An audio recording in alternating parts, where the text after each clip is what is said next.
Sounded pretty good. It's got my scale down.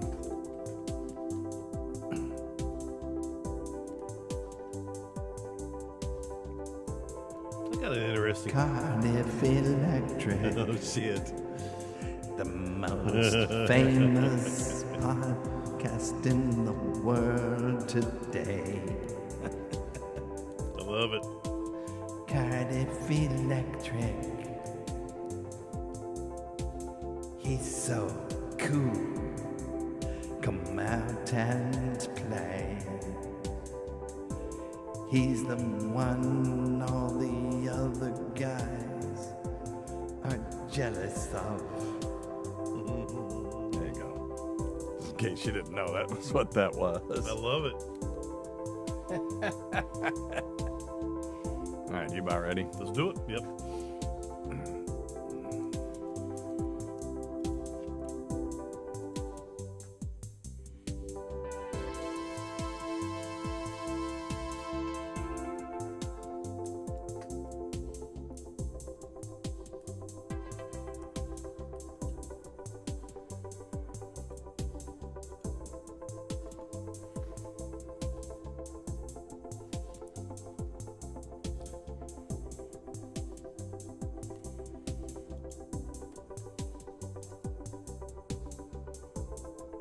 If I can find the voicemails, there they are.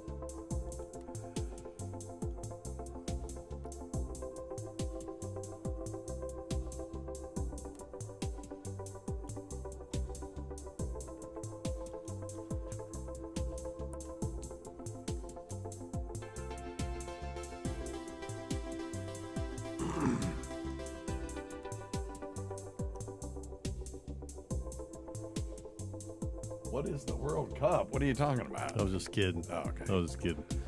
Bob was talking about can we have the show over before 2? Oh, okay. Because the next World Cup. Yeah, games. yeah, yeah. And I'm like, Yeah, sure. we can, sure. What's the World Cup? Yeah, got it. We can do it. Okay. You have a couple of calls? Yeah, Oh, cool. a little bit. I've got one good topic for sure, and You do? Just one? yeah, well, I can find some Oh, others. Jesus. I can find some others.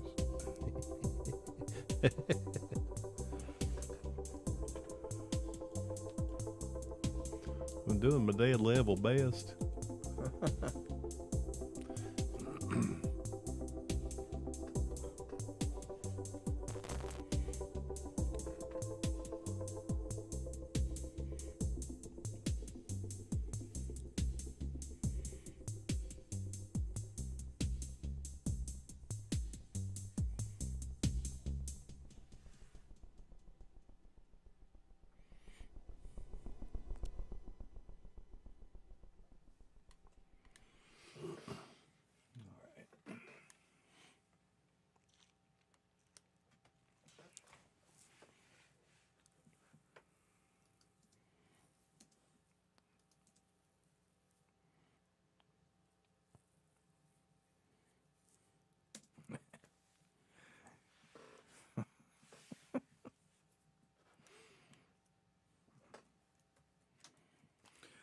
All right.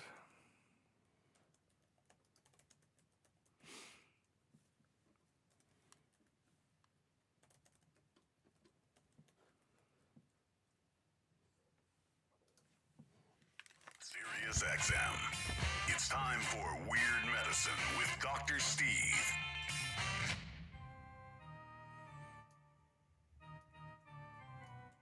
I've got diphtheria crushing my esophagus. I've got Ebola virus dripping from my nose. I've got the leprosy of the heart valve exacerbating my incredible woes. I want to take my brain out and blast it with the wave, an ultrasonic, echographic, and a pulsating shave. I want a magic pill for all my ailments, the health equivalent to Citizen Kane. And if I don't get it now in a tablet, I think I'm doomed and I'll have to go insane. I want a requiem for my disease.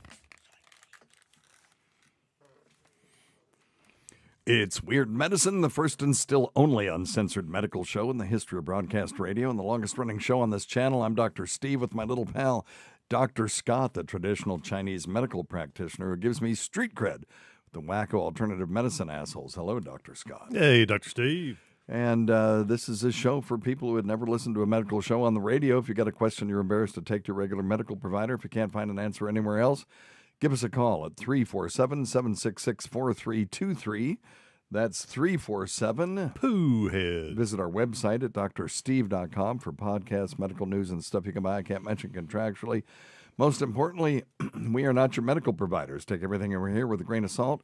Don't act on anything you hear on this show without talking it over with your doctor, nurse practitioner, physician assistant, pharmacist, chiropractor, acupuncturist, yoga master, physical therapist, or whatever. All right, very good, Dr. Scott. Don't forget Dr. Scott's website. It's simplyherbals.net. That's simplyherbals.net. Did you bring that little bottle up with you? Yes. You did? So a friend of mine turned me on to this stuff, and this is not an advertisement for them. It is, I can't even read the damn name. Okay, Magic Mind it's called. And this is an herbal supplement that you can buy, and this stuff was fabulously expensive. And do you still have the ingredients up there, Dr. Scott? The reason I bring it up is it says do more, stress less. Do you not have stress less trademarked? Well, no. Okay, No. so But I'm all about doing more. you got in trouble with one of the things that you said, right? Yeah, some Was it stress less or was it fatigue? It was stress less. Yeah, some doofus in Atlanta said he had it trademarked, and of course, well, allegedly a doofus. no, he's a doofus. I said it. I heard it, if he heard it, I hope he hears it. Okay. But no, they're and hell, there's 70 different stressless. There's a stressless sleeper, a stressless recliner, and Yeah, I guess it is context break. driven. My understanding is trademark. You can't trademark something blanket. It has to be with the context. right. So you can't say, well, I have this thing called stressless and no one else can use it for anything else. Yeah, no one else can ever use that term. Yeah, intellectual property and trademarking and all that stuff, patent stuff, it's all pretty tricky. Yeah. Yeah, I mean, that's why those guys that do it for a living, I think, make a pretty good chunk of change doing it for. Yeah, well, I'm going to check folks out like this us, yeah. Magic Mind stuff, but I think maybe you ought to amp up your marketing a little bit. I can. I mean, I'm thinking for about real. doing more marketing on the Weird Medicine show. It's my favorite On the podcast part, right? It's my favorite The show. most famous show on the. Evidently, it's the second most favorite. famous right. show in the world. Right, with the Cardiff Electric podcast being number one. All right. Well, check out Dr. Scott at simplyherbals.net, simplyherbals.net. I see no one has put a copyright strike on you or a trademark strike on you for fatigue reprieve. No. How bizarre is that? It's not as cool of a name. No, but it rhymes. There you rhymes. go. It makes it sound good. All right. Yes, it does. Hey, we've got a great bunch of folks with us today. Well, that's because we're recording on Saturday now. So if you want to hang out with us while we record this,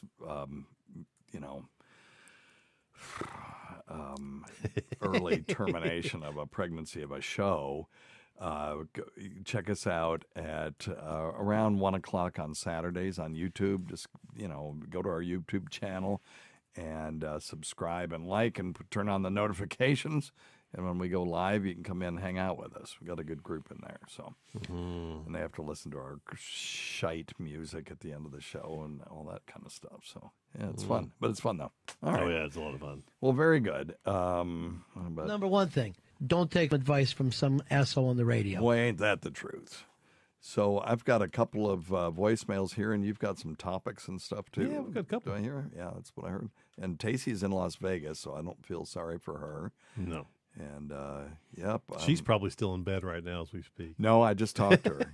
Yeah, they got up. They went and saw Ron White last night. Oh, my gosh. And apparently he is retiring.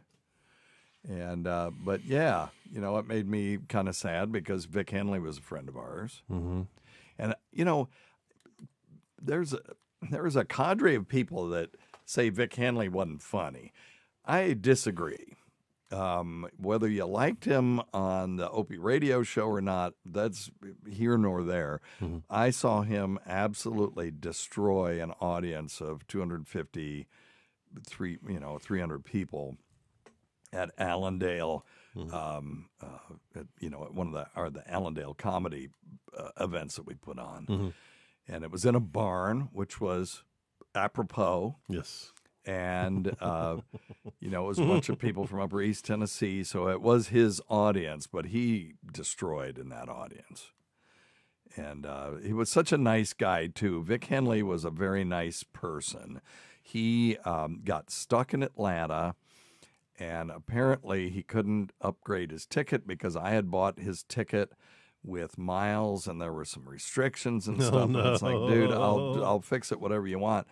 He missed 2 gigs. We would have them come in on Thursday so they could do their gigs on Friday and Saturday. He missed all his Friday and Saturday gigs. Oh, goodness. I sent him a check for, I can't remember, $750,000 just to, make up for some of that. I have no idea how much he was making in New York at the time.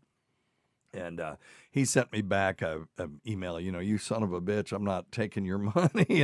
And he gave it to, some veterans charity, which I thought was really cool. I mean, he was a cool guy, really nice. And so we all figured Ron White would be the first to go, and he's still going at it. And, poor old Vic is no longer with us. So, but anyway. But yeah, a good guy, still greatly missed. And he's well regarded in Upper East Tennessee. You know who else is Tim Dillon. They loved him here. Mm-hmm. We got Tim back before he was Tim Dillon. He was, nobody'd ever heard of him. We got him for $1,500 plus expenses, plus travel and expenses. And he totally destroyed that audience too. So, we've got a good population for comedy here because they really are just sort of starved for comedy, to be honest with you. Yeah, I think we only have 1 or 2 local. Well, we never joints, had. We didn't have any. Yeah, no, we had none for years, and that's why we started etncomedy.com, and we did a few sort of larger events, mainly just as a proof of concept. And now we've got a couple of comedy clubs. They're all in Bristol, right around Bristol, Virginia, where the casino is, but still, it's something. So Virginia now has a casino and marijuana. Yeah. And we got nothing. Nope. Nope. Tennessee's a little slow on the draw. We got whiskey. We do have some Tennessee whiskey. And that's a good thing. We got corn squeezing, don't you know? Hey, by the way, we've got to stop the show for 2 seconds. It is Amy's birthday. Amy. Oh, Yeah, Amy. talk oh, like a hick yes. to you. Okay, let's see here. So happy birthday, Amy. Let me here. You get nothing. You lose. So there you go. Happy birthday. Happy birthday. Uh-oh. Wrong one. Wrong one. No. Anyway, all right. Happy birthday to Amy in the waiting room. Which Yes. Is, all right. What else we got? You want to do your? Well, let's do some of these either way. questions, and then we'll do that. That'd be great. Here we go. All right. Let's see what we got here. This is on tolerance. Hey, Dr. Steve. Yeah. Randy from Austin. Hey, I had a very weird question to ask, of course. Cool. Basically, I've been having a theory that I believe that if you are constantly taking medicine, that the effectiveness of medicine tends to wear off. Now, personally, if I don't have to take any kind of medication whatsoever, I try not to. With, of course, with the occasional, flu, cold, or sore back, a painkiller here, NyQuil, Dayquil, here and there and such. But I wanted to know if someone is constantly taking medicine, does the effect of medicine loses its potentness over time? Or is it just that you're kind of getting I think you more made up used a word to there, buddy, but the I know side what you meant. effects, or vice versa? Or Yeah. that's basically what the question is. Does taking medicine constantly over time loses its potency in the human body? Thank you. Good question. Yeah, and it is a good question. question, yeah. And the answer is it depends. It depends on the medication. So there is a thing called tachyphylaxis. Tachyphylaxis is where a medication rapidly loses its effectiveness in the, after continued use. There's also tolerance. So if I give someone an opioid, let's say I give them 5 milligrams of oxycodone every 4 hours for their pain, after some amount of time, they may require 10 milligrams to get the same effect, and then 30 milligrams, and then 80 milligrams, et cetera, and that's called tolerance. And there is a thing called upregulation, too, and that may be related to tolerance, where if I block a receptor that the body uses, for example, an acetylcholinesterase receptor, if I block that receptor, the body will go, well, wait a minute, I need those receptors, so it'll make new ones. Mm-hmm. And then the medication becomes less effective because now you've got all these receptors. Maybe you start off with 100, let's say, multiply that times, 1 million. Mm-hmm. And now you've got 1,000 of them. So you need that much more medication to cover those receptors to do the thing that you were trying to do. Right. There's desensitization, too. Mm-hmm. Sure. That's where there's a biological response to a drug diminishes when it's given continuously or repeatedly.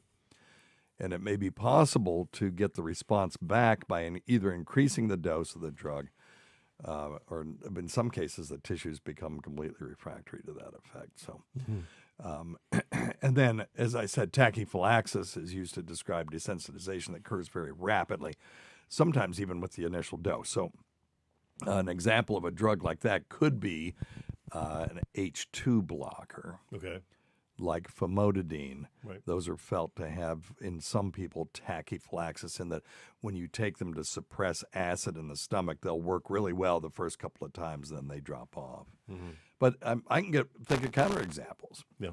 Marijuana. Yeah. Most people will tell you that the first time they tried pot, it didn't do anything. It was the second or third time, all of a sudden, it kicked their ass.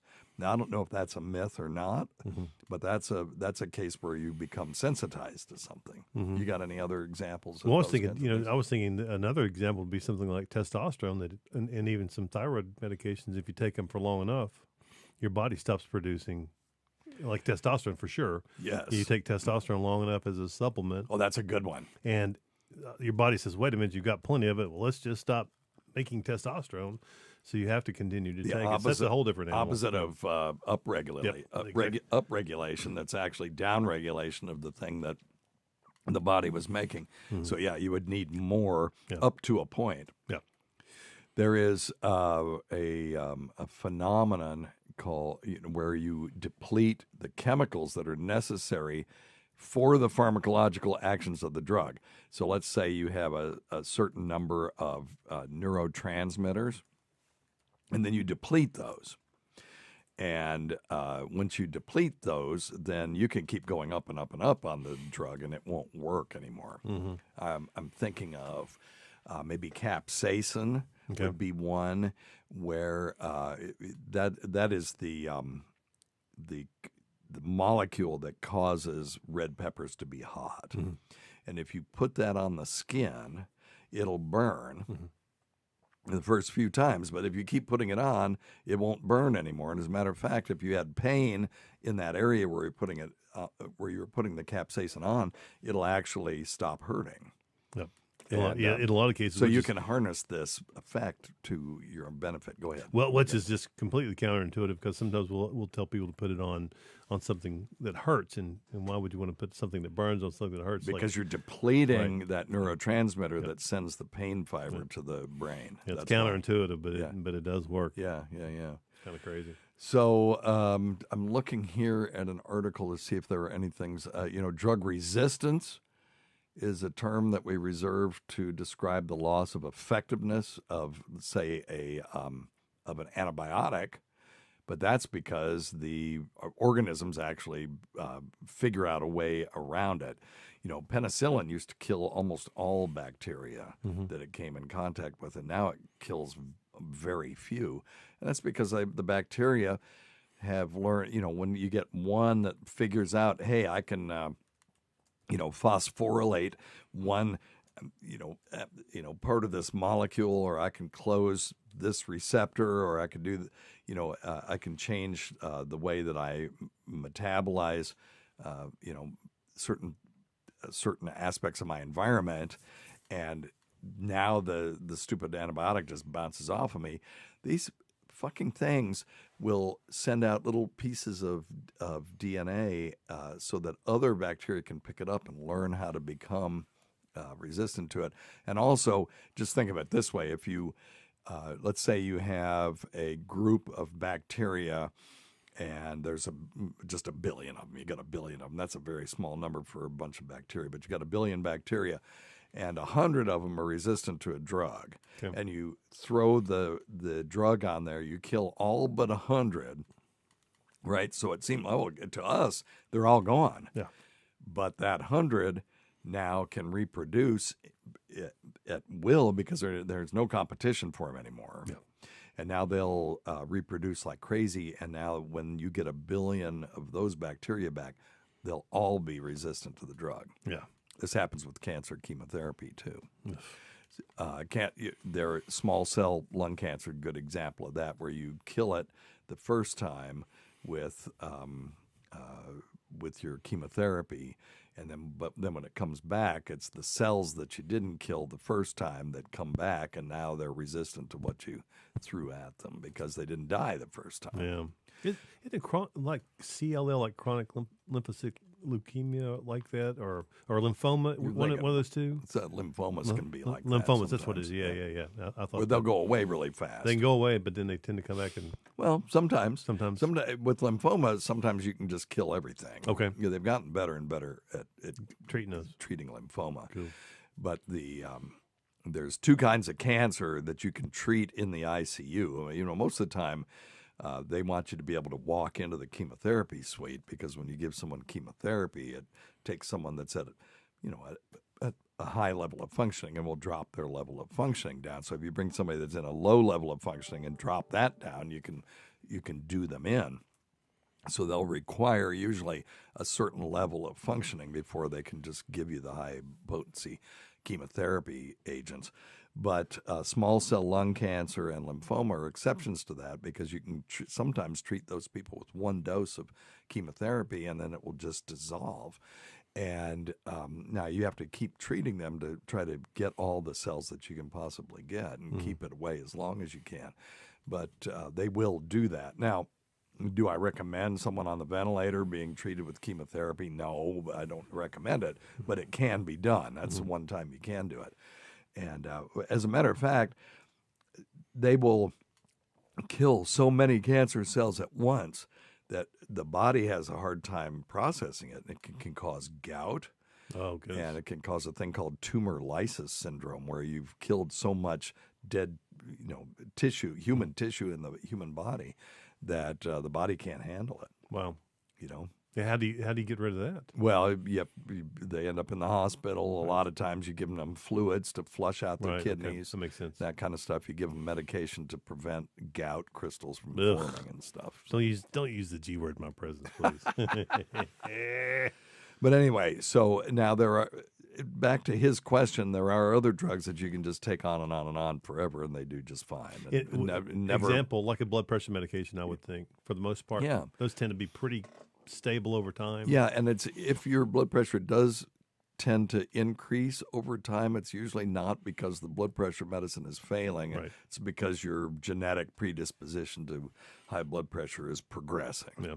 Or there's some other things that need to be looked into a little deeper. But it's a dynamic process, and there are reasons for all of these things. Yep. You know, why do people get more and more resistant to insulin? It's because insulin half the time is the problem. And when you get these spikes of insulin, the blood sugar drops low, and the body really hates low blood sugar situation, so it'll start to dial down the sensitivity of the of the body's response to insulin. Mm-hmm. It's just like if someone's shouting in your ear, you're going to turn down your hearing aid. Mm-hmm. And then you keep turning it down as they get louder and louder because you can't hear them. Mm. And you keep turning it down and they keep yelling louder, and then eventually you can't hear anything, no matter how loud they shout. And that, just think of insulin as being the person that's shouting, and the body's response to insulin as being the hearing aid. My great-grandmother used to, you could tell when she was tired of listening to you. She just reach up. Yeah, she's reach it up, put her shirt pocket. Hey, I've got a quick. Damn kids! Shut up, kids! I've got a quick question from Bonafide, Lloyd Bonafide. So he had a coworker last week had something grow on the ball of her foot. She thought it was a wart. Went to urgent care. Turned out to be an infection. They drained it. Okay. And so the question was, how did she get an infection in the ball of her foot? There were no cuts or anything. Right. But here's the clue. Diabetes. She wore some weird shoes. Oh yeah, what'd she wear? I don't know. He just said she wore some different shoes. So I've got to guess. Well, okay. Well, yeah, go because mine is just really a guess. So yeah. Well, I was going to say, you know what I think she probably did? If she wore some weird shoes, put some weird pressure on her foot, she may have developed like a bursitis. Yeah, I was thinking of a callus. Yeah. Well, if it's a callus, they might not have drained it though. But if it was a pretty nasty bursitis, they might have drained it. Oh, I see what you're saying. What I'm saying? Yeah. You know, like if you fall and hit your elbow. Olecranon. Oh God, your olecranon. Yes. Your olecranon burst, but that happens a lot. We see that in a lot of elbows. Yeah. Sometimes the wrist, a lot of joints when there's trauma to that joint, and that might have been what happened to her foot. Huh. That's my guess. No, we didn't see it obviously, but yeah. But that would make sense to me, especially if it was that acute. You know, you can get traumas to the bursa and the knee, and get like what we call a pre-patellar bursitis. Yep, it can be due to a trauma, and they'll actually draw that fluid out of there. That'd too. be in the knee, right? Yep. Yeah, toe joints do have bursas, and they can get bursitis, so that may be what it was. Yeah, makes sense to me. me. The ball of the foot. Yeah, it could be. Could be. Yeah. I a lot of times would see people who were diabetic and had a big callus on the bottom of their foot, and that would become infected. And you go, well, how did this happen? There wasn't a cut, not that we knew of. That you could see, right. And there may have been something stuck in there that they just didn't see, and they just drained us. So. Yeah. But at least there's an alternate answer for you there. Yeah, absolutely. I'm looking here. How do you treat bursitis in the big toe? Rest, ice, elevation, stretching. Yeah. Wearing insoles to your footwear. No, it's a terrible idea. Put on Chacos, brother. Chacos will do it. What the hell is a Chaco? A Chaco will take the pressure off the toes and arch of the foot. How do you spell that? Just like a taco, but with a CH. Those are the shoes I wear. Best shoes ever. Oh, okay. Those are those negative heel things that you're exactly. talking about. Now, how in the hell is that going to help a bursitis in your toe? Well, it takes most of the load off your toes, especially at rest. Oh, really? You know, when you're walking, it's normal, but at rest, it takes all the load off your toes. Huh. Okay. Yeah. Well, There you go. So says Dr. Scott. There you go. Science-based Is it? information here. No, it's not. Of course it's not. Jesus. All right. Hi, guys and girls. Hello. Just wondering, 39 years ago, I had to take a blood test to get a marriage license. And I don't know if they still do that or not. But what was it they were looking for, and what would have showed up that they would have said, sorry, you can't get married? Just curious. Thanks. Yeah, I know exactly what they were looking for. They were looking for syphilis. Oh, That is absolutely true. Now, almost every state in the United States has dropped any blood test requirements before getting married. There is a partial exception, which is New York, which requires that people of African and Hispanic descent get blood tests for sickle cell anemia. Now, that law allows religious exemptions, and apparently the results won't affect your ability to get married. So you have to have the test, but you can't. But you can still get married. And so states sometimes require applicants read a brochure that includes information about inherited and sexually transmitted diseases, such as HIV, and how to get tests for those diseases. So there you go. So that's what that was for the most part. It was back in the day they were looking for syphilis just to make sure that you weren't infecting somebody. Because syphilis was a horrendous disease before we developed treatment for it.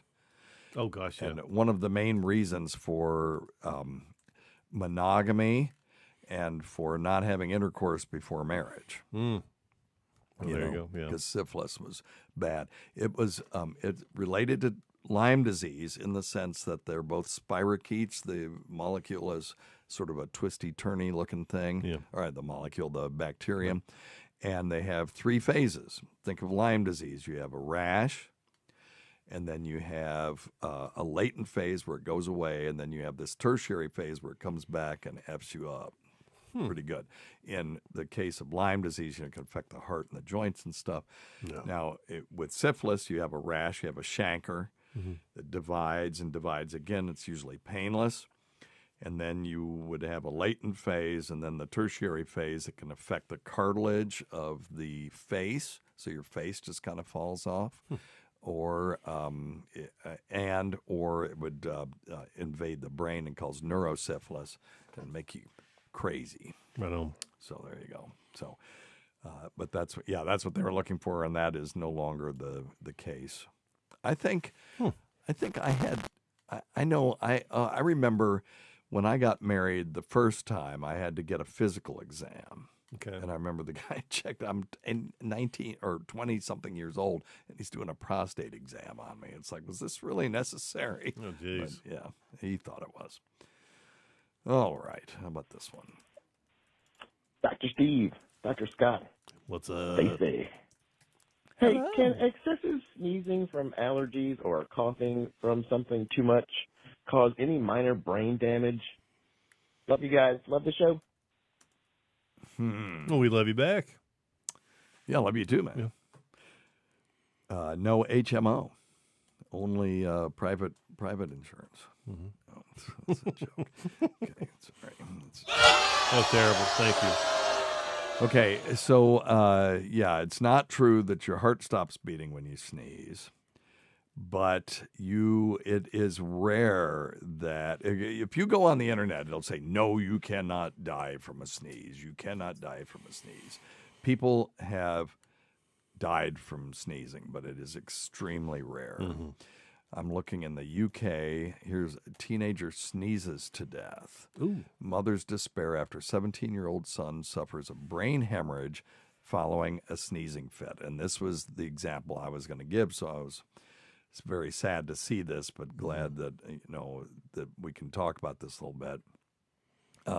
If you have an aneurysm in your brain and you sneeze, it is possible that thing could cut loose, but this is not a reason not to sneeze or not to hold your sneezes in, because it's unbelievably rare for this to happen.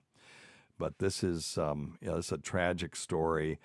A teenager collapsed and died from a brain hemorrhage after having a sneezing fit. The kid had a seizure at his home in Stockton-on-Tees after sneezing 6 times in quick succession. And I'm going to assume that he had a congenital abnormality in the brain. I don't. This is a very long article, but I'm going to assume that. So there are some. If you have a predisposition for an aneurysm and you sneeze and it triggers it, yeah. But if it was on the borderline like that, it was going to happen anyway, no matter what you did. So the main thing is if you have symptoms of a neurologic nature, particularly involving the face, where you feel, all of a sudden half of my face has gone numb, or if you have the worst thunderclap headache you've ever had in your life, don't ignore that. Go get it checked. Yes.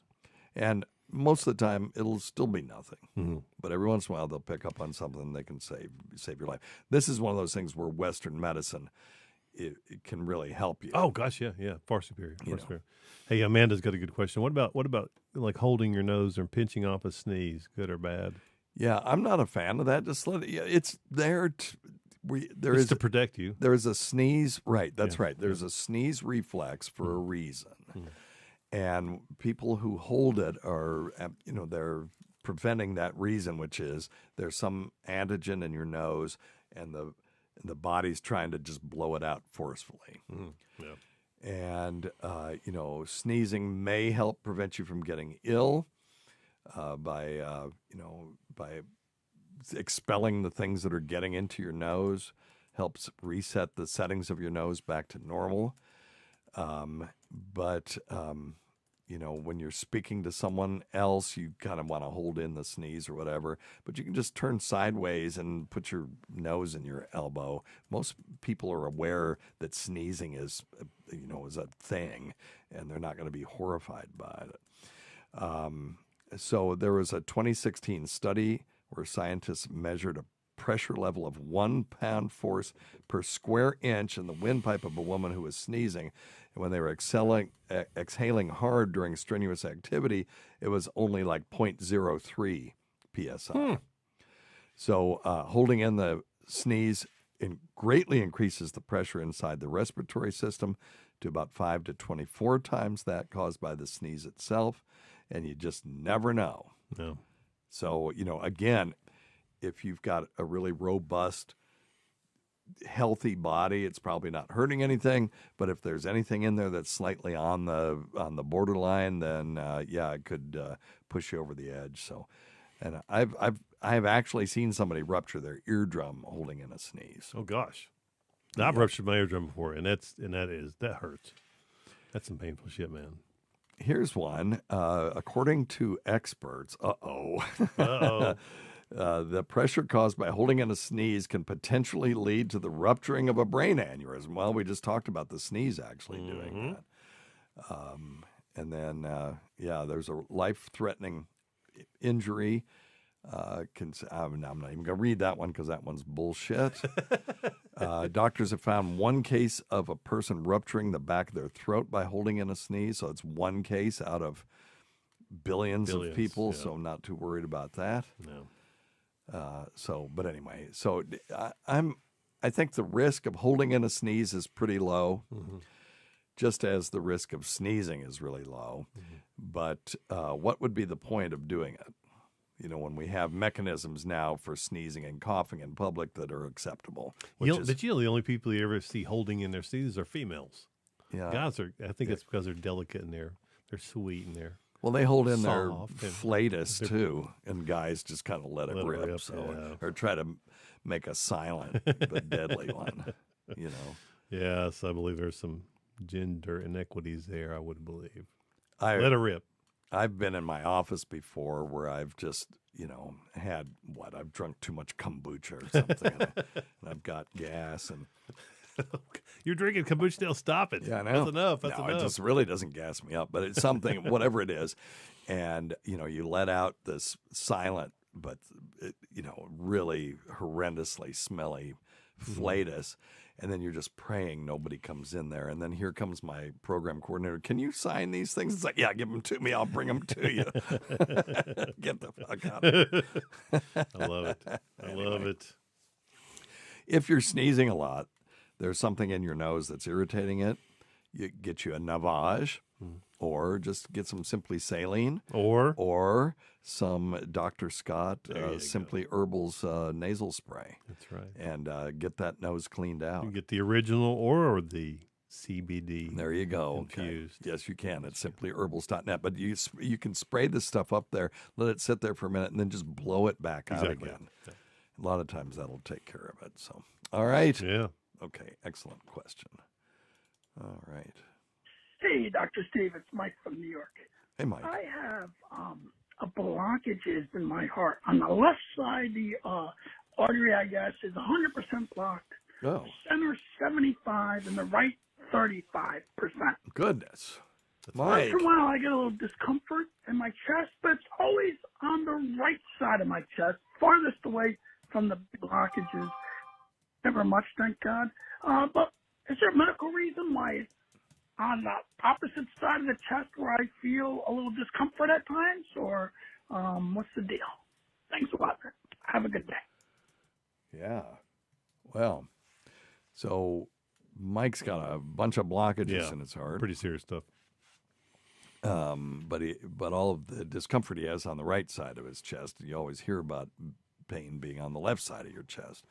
So when you have heart pain, right now, angina or angina can just mask itself as lots of things.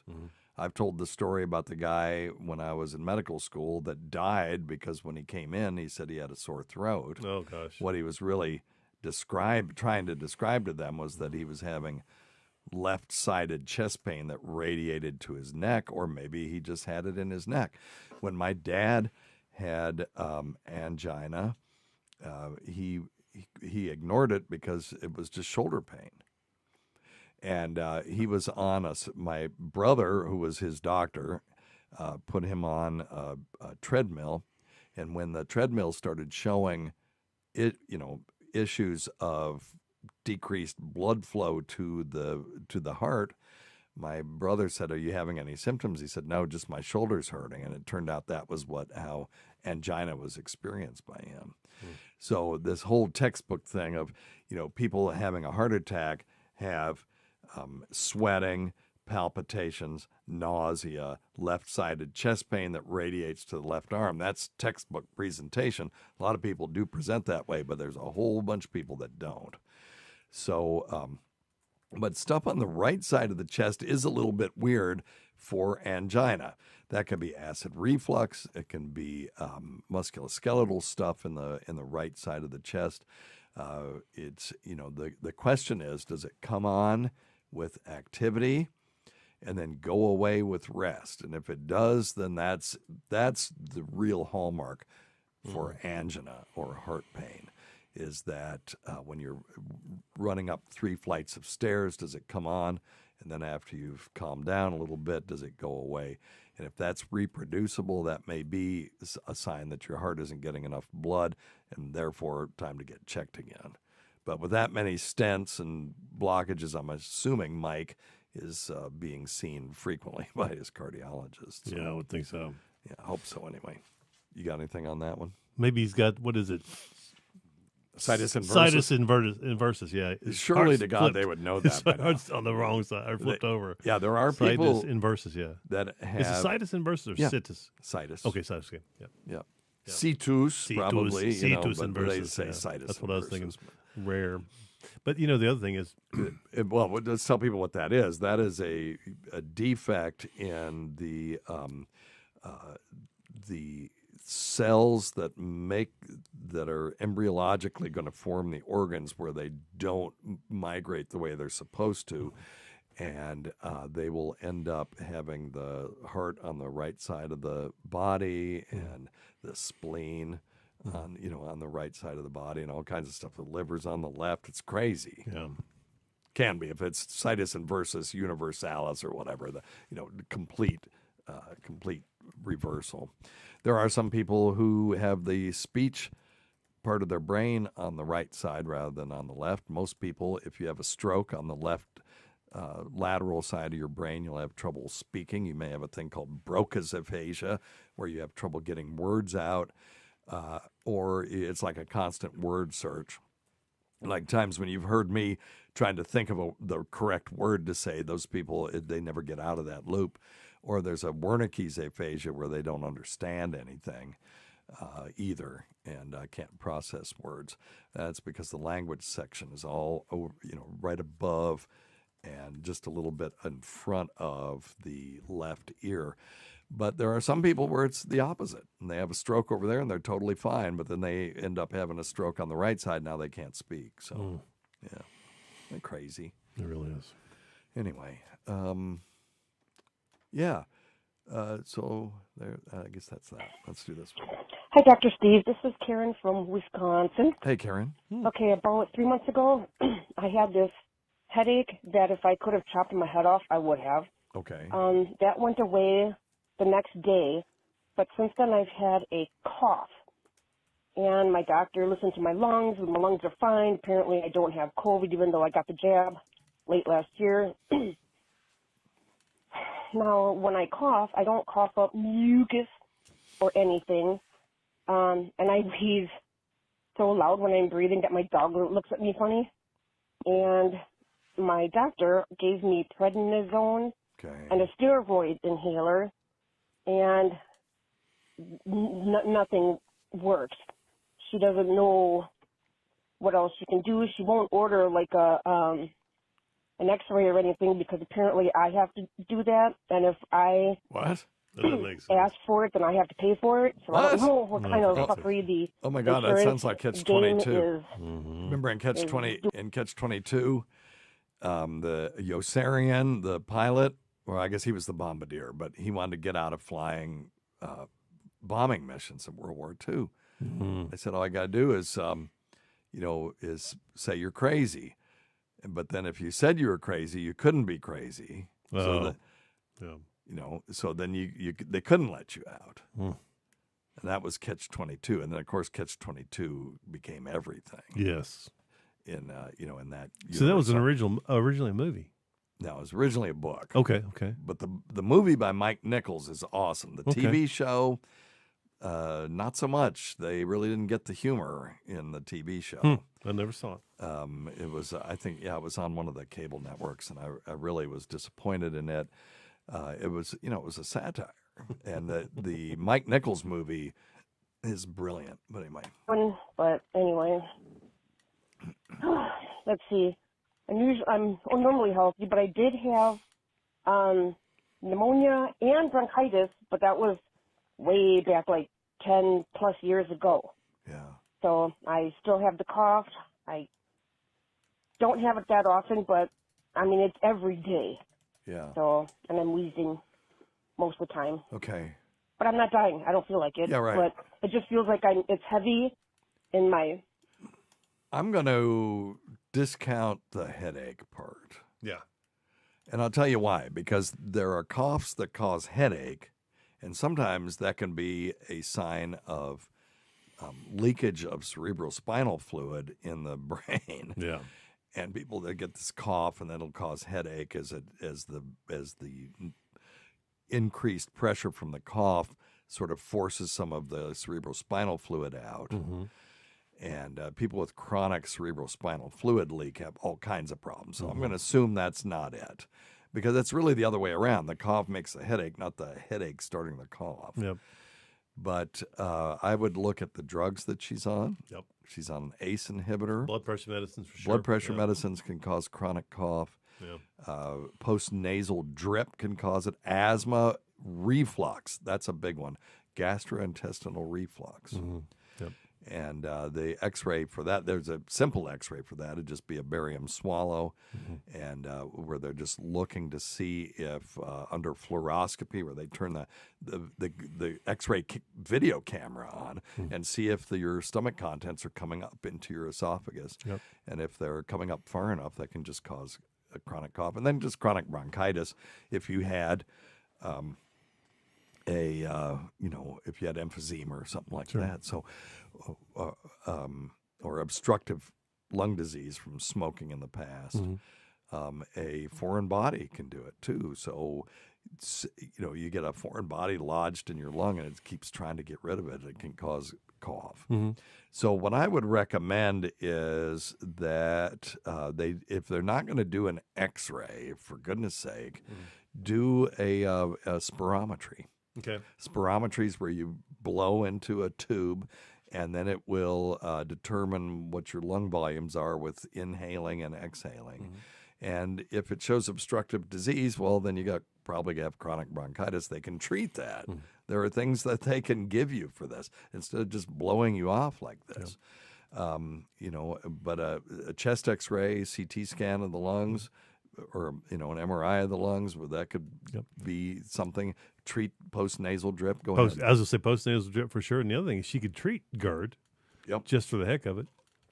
And if that helps her cough, I mean, that's a pretty simple treatment, and it's not going to affect, if she does have something else going on in her lungs, it's not going to affect that at all. So she might be able to try just treating herself with some anti-reflux medication. The thing is, if it's mechanical, decreasing the acid content in the stomach is great, but the contents still come up. So that'll improve it, but may not make it go away. But he's right. There's over-the-counter stuff for reflux. Yeah, the only other thing I could think of is if she had a headache first, maybe she had the flu. If they checked her for COVID but didn't check her for flu, she could have had a headache from the flu and then got the upper respiratory stuff. Yeah. But hopefully she gets better soon. I'm looking up something here. There's a Kush made it. Kush.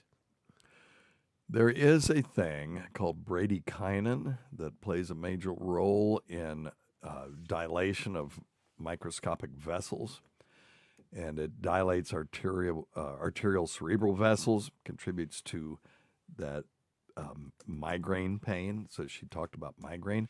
The other thing is that bradykinin is also involved in cough too, and this a bradykinin mechanism is what's blamed for the cough that is caused by ACE inhibitor, blood pressure medications, and angiotensin receptor blocker blood pressure medications. So bradykinin induces sort of sensitization of these airway sensory nerves. They cause airway smooth muscles to constrict, leading to bronchoconstriction and cough. So it is kind of interesting. Headache, bradykinin is associated with that, also associated with cough. There may be a connection there. She'll email me. I'll do some more research on this, see if we can find something. Okay? All right. Let's see here. Hi, Dr. Steve. This is Phil from Tampa. I was calling because I had two quick questions. I hope semi-related. The first question is, in the past couple of shows, you've been talking about people who've needed procedures that have had, rods in their spine or screws or plates and screws. I'm just curious, why doesn't the body reject, I'm assuming, metal in your body? Like, it just seems weird to me that the body wouldn't see that and be like, oh, no, that's got to go, and try to do something about it. And then my second question is, we talk a lot about how the body breaks down and everything either decays or, gets worse. Is there any part of the body that is surprisingly resilient to either break down, decay? Yeah, the nervous system, basically, once it forms, that's mostly it. The nerves that you were born with, basically, are the ones that you still have. And some of them will regenerate. Peripheral nerves will regenerate, but the central nerves, they'll change their connections and do some, that's how memories and how you learn music and things like that are formed. But for the most part, that's pretty resilient. Yeah. That's why we have a blood-brain barrier, too, is because it's so precious in there, the environment is, that you don't want just every Tom, Dick, and Harry being able to invade the neighborhood of the central nervous system. So there are only certain drugs that can get past there, certain cells that can get past there, et cetera. Now, for the first part, I think we've answered this question before. You can reject certain metals. You can be allergic to them. Yep. I was skeptical that you could be allergic to titanium, but then we found literature that showed that there is a very small subset of people that can't have titanium implants because they're actually allergic to them.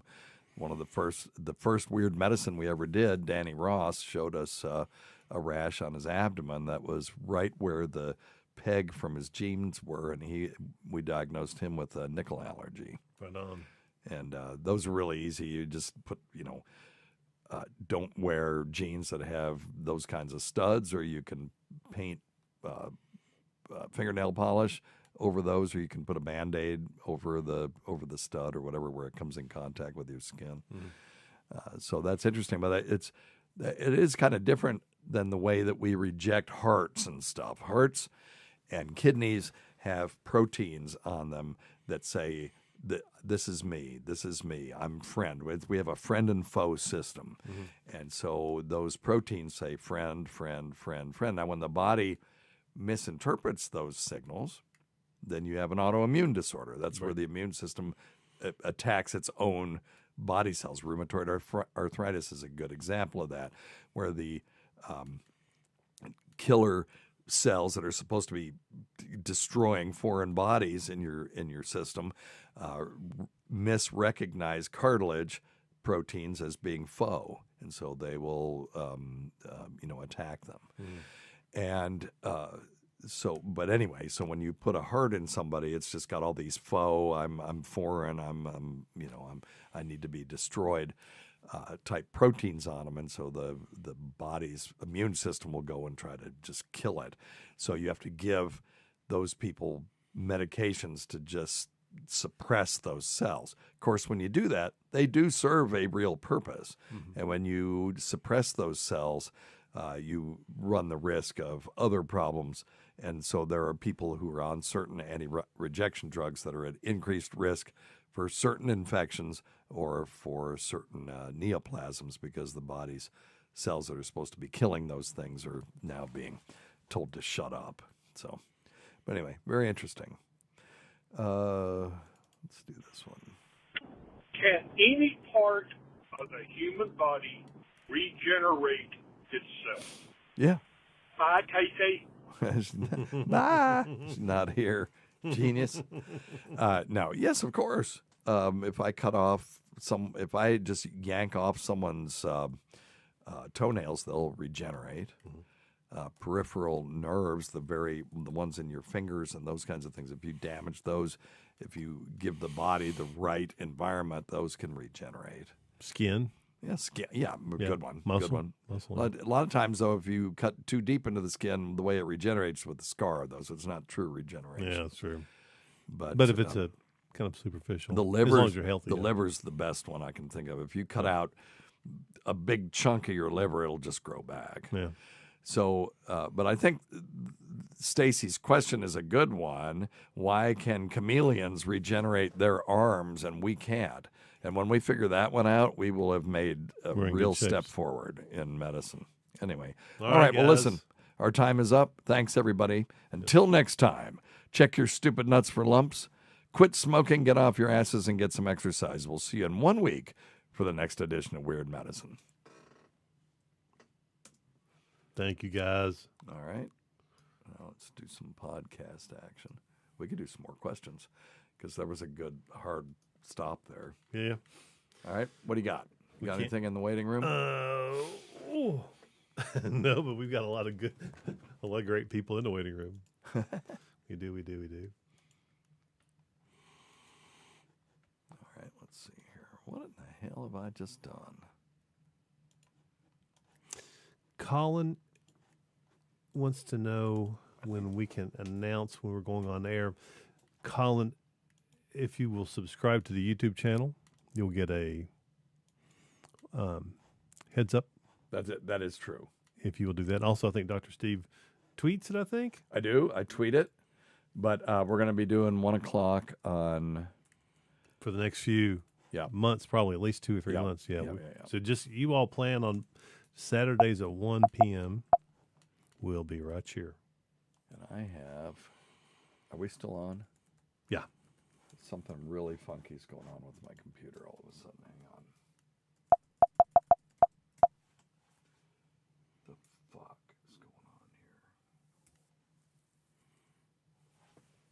Now I've lost everything. Ooh, no. What in the hell?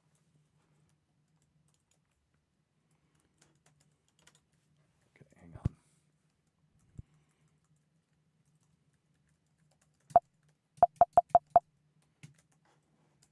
on. I've clicked something weird. But we're still on as far as you can tell? Mm-hmm. Yes, sir. Huh. Interesting. All of my files, all of my folders are gone, but I know now it's not, it can't be real. Yeah. Just looks that way. Yeah.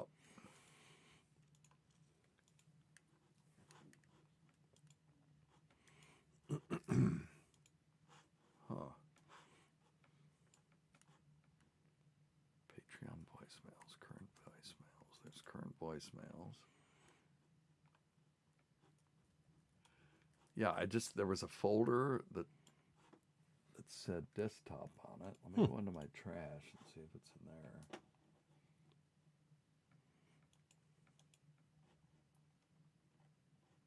There's no way that this okay. All right, I'm going to have to, I don't know if this is the right thing to do. I'm going to have to restart this computer. No. I don't want to lock in what just happened. Yeah, exactly.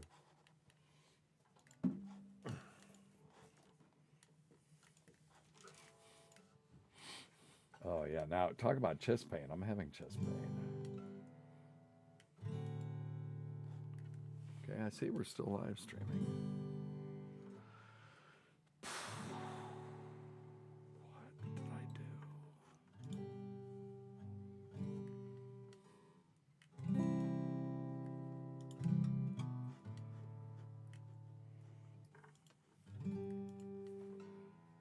Okay, our recording's okay. That's all that I really...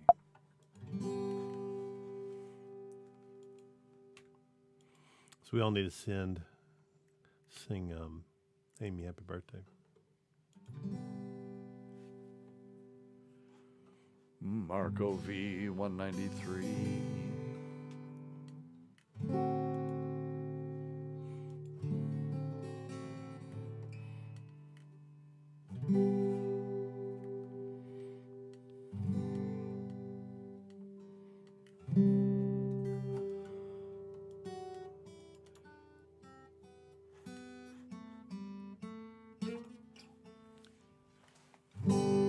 Okay, I'm going to reset this. I'm just going to restart this computer and just pray for the best.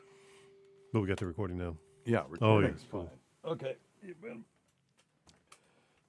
Oh, okay.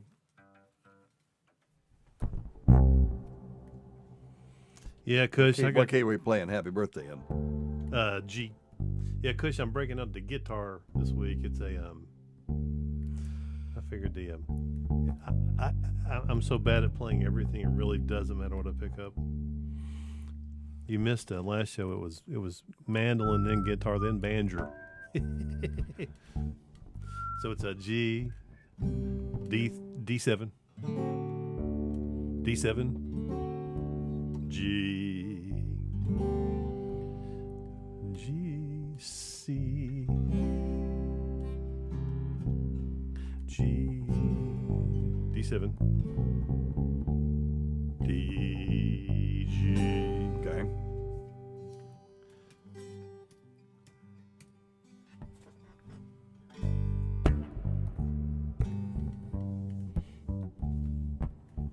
Okay, everything came back. Oh, cool. Praise the Lord. Yeah, Dr. Steve was starting to have chest pain, guys. The computer was not working. That's never a good thing.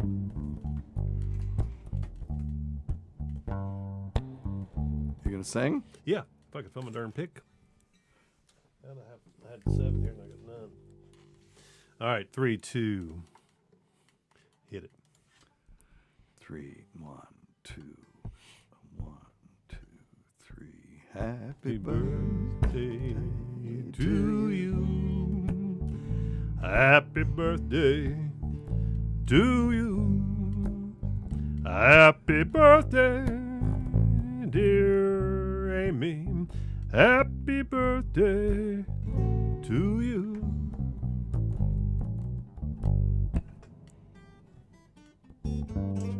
gotta sing the next verse. How old? Don't you go? You good? How old are you? How old are you? Oh, wait. No, I can't play and sing at the same time. Okay. 2, 3. How old are you? How old are you? How old? No. How many birthdays have you had? How do I not know a happy birthday? Because we don't celebrate birthdays anymore. Oh, she's 55. Well, she's a young pup. Amy, I'm 54. Oh, okay. And Dr. Okay, Steve's wait a minute. formerly I got 55. It. Okay. Formerly. 2, 3. How old are you? How old are you? How old are you? How old are you? Happy birthday to you. Happy birthday, everybody. Happy birthday to you. You smell like a monkey. Rotten shoe, and you look like one too. Okay, you smell like a monkey. Oh, and you look like 1, 2. I thought she. We should be able to smelled do a like happy a birthday like that. You smell like a monkey. What'd I say? You smell like a monkey. I said I thought you smell like an old shoe. Yeah. Looks like one too. 2, 3.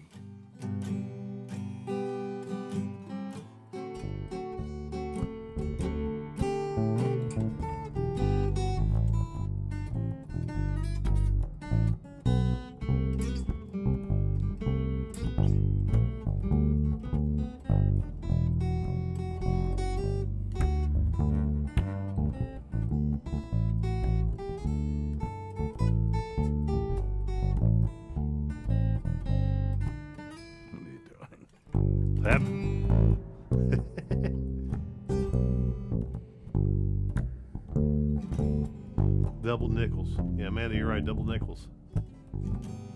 Okay. Kush is 64. We can't even play happy birthday. Oh yeah, we can. Last one. Last time. We'll do it straight through. Okay. 3, 2, 1. Happy birthday to you. Happy birthday to you. Happy birthday, Amy. That's when it hits the C. It's right Happy there. birthday It's with the Amy. You got to keep that G longer. That's Okay. what the problem is. So it's happy birthday to you. Happy birthday to you. Happy birthday, dear Amy. Okay. Happy birthday to you. Okay, you got it? There you go.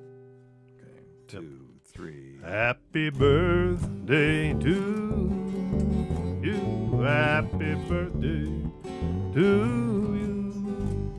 Happy birthday, dear Amy. Happy birthday to you. There you go. Fabulous. All right, that's Good terrible. stuff. How are we- That's embarrassing. Well, We at least can't Amy play Happy got a birthday song. I didn't get one this year. Can't even play Happy Birthday. Well, if we played it right, it would sound like we weren't playing it. It'd be very, very abnormal. All right. So we got it. Yeah, now we got to do the. Okay, you mind to do? Oh, so hang on here. Oh shit! So, Sean's a baby. He's 48. Don't worry, Sean. You'll hit the Old Farts Club soon. Yep. The old fart soon, buddy. Actually, 50 wasn't bad. No, 50 wasn't bad. Yeah, I think you were having number 2 about the time you turned 50. Yeah, that is true. I remember that day. Did you come to my 50th? I don't think I came to. I don't think so. Yeah, it was in Asheville at the marketplace or something like that. Yeah, Pretty good. I remember, but I don't think I came. Okay. Yep, I didn't either. If you know what I mean. Mm-hmm. All right. We love you, Amy. Happy birthday, Yep. honey. No Nut 2023 coming up. Just a continuation of 22. Yeah. Kush says, God, I wish I was 50. I know. Yeah, well, I'm kind of thinking the same thing, Kush. Okay, once again, I cannot find, I don't know what's going on here. I can't find where we were. I'll just move it over here and hell with it. Hell with yins. Okay, you ready to do podcast parts? Yeah, let's do it. Okay. If you got that crazy computer working again.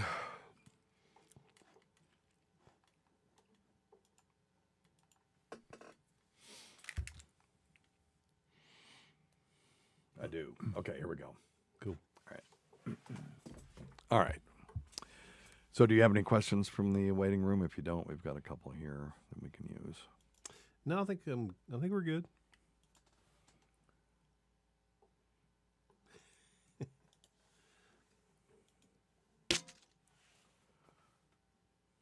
Okay. All right. Here we go. All right, Dr. Scott. Let's see here before we get out of here. We could take a couple more calls, I think. And do you have anything from the waiting room? Nope, we're good over here. All right, then let's do, how about this one? Let's see what this is. This says recognized in public. We may have done this Hey, before. Dr. Steve, everybody else there, how's everybody doing? Good. Hey, thanks, Super man. great, How are man. you doing? Hope you- Fantastic. Good. Great to hear. Okay. All right, I have a couple of questions that I haven't heard addressed in a long time, if they've been addressed. I Okay. know probably the second part, yes. The first one is for Dr. Steve or Dr. Scott and anyone else. Have you been recognized at your practice? Is you had a patient walk in, sit Yes. down, and say, hey, aren't you Dr. Steve of Weird Medicine fame? And if so, do you have an experience with that? If you, as much as you can tell, you know. Yeah, that's a tough one. You have to be careful. But I did have this happen a couple of times. And one, I'm giving a very sort of serious talk about, you know, goals of care and things like that. And let's say an advanced illness. And the person turned to me and said, do you know Anthony Cumia? And I'm like, I don't know what you're talking about. And he said, yes, you do. I recognize your voice. Mm-hmm. And this was early on. Mm-hmm. And yeah, that was cool. And then we all kind of bonded over that over the long term. But it was an interesting moment. Mm-hmm. And anyone who was an Opie and Anthony fan for a long time, if they listened for a long time, particularly after the WNEW days, then they would most of the time they'd have a clue who I was. You know, if they said, I recognize your voice. Do I know you from somewhere? I say, are you an Opie and Anthony fan? And then if they say yes, then I'll say, well, yeah, you probably heard my voice. That may be what it is. Tacy got mad. She gets mad every time I get recognized in public. Mm-hmm. We were in line to get into a plane in Hawaii. Hawaii. Yeah, Hawaii. I've told this story. Yeah. I remember that. And I was just saying, I wonder, they were talking about you could only have 3 ounces of fluid. And I remember I said, I wonder how much fluid you can have in a baby bottle, if you got a baby. And this guy turned around and he said, I knew that was you as soon as I heard you say the word fluid. That's funny. That's funny. Now, Dr. Scott gets recognized all the time, but that's because he tells everyone. Well, almost everyone. Almost everyone. Hey, we did have it. Remember how many years ago we opened the dud of a beer store, and remember the guy that set us up with our credit card machine said that he would connect us with a guy in Bristol. Yeah. And the guy in Bristol owned a brewery, and the guy in brewery didn't know who Yes. he was talking about. Then he started going, wait a minute. who are you talking about? And we were talking about Yeah. P.A. John. Yeah. And he was like, wait a minute. John so-and-so is P.A. John from Weird Medicine? We Yeah. were like, yes. And he's like, oh, now it all makes sense. Well, yeah, and then he goes, and wait a minute, but doctor, he goes, wait a minute, you're setting up this credit card machine for these two guys in Kingsport, right? Dr. Steve and Dr. Scott, and the guy's like, yes, why? He goes, dude, those are the guys for Weird Medicine. Of course, and the credit card guy didn't know. Yeah, what we the hell ended were up talking being about. buddies with him. Yeah, he was Old good. Ken Moniak. He's been on the Moniak. show. Moniak's been on the show. He was a Is good, he still got his place? out of the beer brewing business. Is he? Yeah, That's too bad. He went made under. good beer. Made very good beer. Yeah, he's no longer doing it, but and they're trying to sell that building now. Oh, is that right? Yeah. Yeah. I hate it. We did a just comedy- COVID just wiped him out too. We did a comedy event there and all kinds of stuff. I enjoyed Ken a lot. Okay. So this guy has a two-part question, I think. And second question is a pretty general Weird Medicine classic annals question. Excellent. How can I explain to my wife why my hand is in my okay, pants? number one. Okay, you can't. Before I hear any more, good, you can't. Okay, next question. Oh, I'm sorry. How can I explain to my wife why my hand is in my pants? And I tell her, my balls are itchy. I'm doing the old pinching and rolling, the old Al Bundy with the hand on my pants. Yeah, just tell her this. I love to masturbate. I love to masturbate. All right. Sorry. And she said, why are your balls always itchy? Why are you always doing that? Yeah, if she had and balls, she would I don't know. have a good enough answer other than they just are. Yeah. So the scrotum, women don't understand this part of male anatomy because their gonads are inside their body because they can exist at body temperature and make eggs. Apparently, we can't make sperm if our testicles are at body temperature. They've got to be exactly 3 degrees below, which means that now instead of them being inside our body, they got to hang outside our body, just ripe for somebody to kick us in them, and they're in this sort of thin sac made out of skin and this sort of membranous tissue that lines it called peritoneum. It's an extension of peritoneum, which is the lining of the abdomen, and so because we have that sac lying outside of our skin, and it lies between two things which we call thighs, which in most of us are bigger than they should be. There's not a lot of air getting in there. No. And there's sweat and there's air, and sweat and air cause an itchy environment, and your balls are going to be itchy. Now, I never have my hands down my pants. My balls, or my scrotum never itches, but there are guys that do. Maybe you have a mild fungal infection in that area, and you may think about getting some fresh balls, which is tapioca powder. And if that doesn't do it, try treating your nuts with an over-the-counter antifungal, a jock itch antifungal for a while, and then putting the fresh balls on. A spa day for your nuts. Yep. And then try a spa day for your nuts. Spa day for your whatever that is. Dr. Scott thought this one out. But anyway, Yes. but I think that's what it is. You got anything on that? No, I agree with you 100%. Yeah. Yep. That's all you can tell her. Just say, listen, this is how our species procreates. It's tell her your fingertips are cold and your testicles are warm. So it's but your armpits are warm though too. So you can just do that. But that'd be weird if you put your hands in your armpits. I still just think. I love to masturbate. I love to masturbate.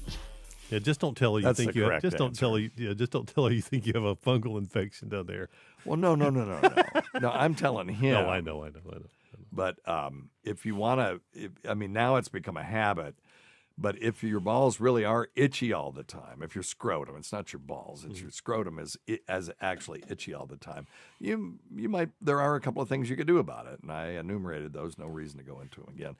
If you didn't hear it, this is an audio podcast. Just rewind. All right, let's see here. Hey, I've just got something to say about the comment that was made earlier about having no breasts. and how someone shared that was a very personal thing. Just like to talk about that a little bit, because not all men like big breasts. Thank you. Yeah, right. No, what he's talking about is PA Lydia, and I'm going to keep that for the next time she's here, because that is true. You know, there's somebody for everybody, and I'm glad that there are guys that like women that don't have large pendulous breasts, because it's just less competition for me. That's it. Scott's not even listening. He's over there typing. Yeah, I'm talking to Kush. Okay. Sean. All right. Let's see. Hey, Dr. Steve and crew. Hey. I wanted to ask you about, at the end of one of your last episodes, you said you were going to talk about stage fright and urinating for men. We did this one last week. Yep. Okay, go listen to last week's show. The answer was there. It was we were talking about shy bladder. Quick little question about cold sores. Yep. I never get them in the summertime. I mean, it's getting winter now. I've had 3 of them so far That's this why they year. call them cold sores, but And it is a bit of a misnomer. what causes a cold sore, and what's the best way to treat a cold sore? Well, so there's cold sores and then there's cold sores. Certain cold sores are caused by herpes simplex virus. And herpes simplex virus, number 1, loves to live on the human face, particularly near the mouth, and that's just where it likes to live. And yes, can you give someone a blowjob or perform other sort of oral treats on them and transmit it? Yes, you can, but it doesn't like to live there, and it will often cause a much less severe syndrome, although not always. Now, people will say, well, herpes simplex virus is the good one. Herpes simplex 2, being the genital one, is the bad one. Not true. The one that causes herpes encephalitis is almost universally herpes simplex 1, and that's an infection of the brain.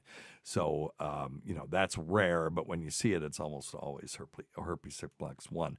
So even though herpes simplex 2, the jungle region version of herpes, causes us more lifestyle issues, the herpes simplex 1 is the worst one. Now, some people get a thing called cheilitis in the winter, and that is where the corners of their mouth will crack, and it'll get sort of granulation tissue there, and they will call that a cold sore.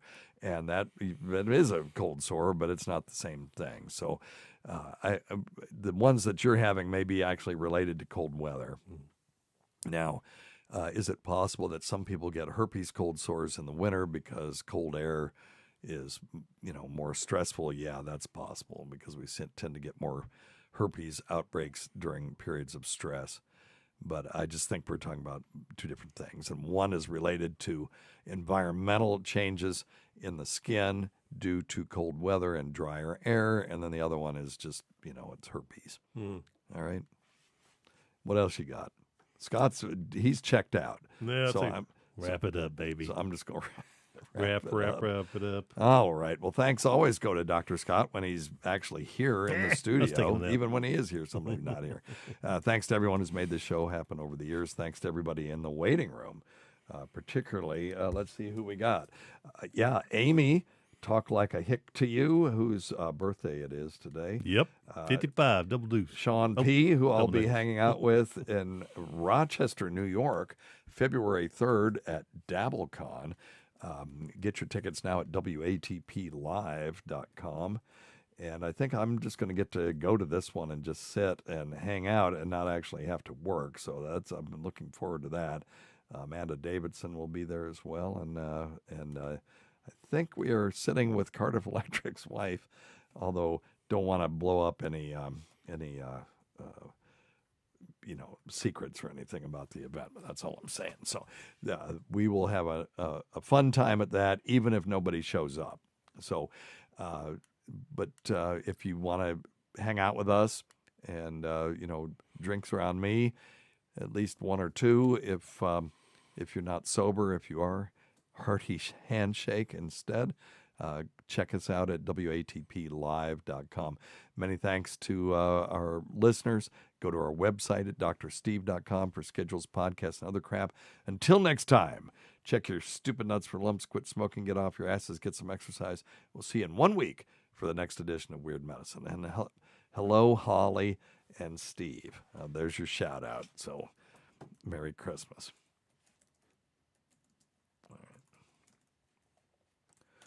All right, we do the opening? Yep. Okay. Then you got time to play some music? Yeah. I'm doing a hospice podcast after this. We'll just keep playing until she shows up, if that's all right.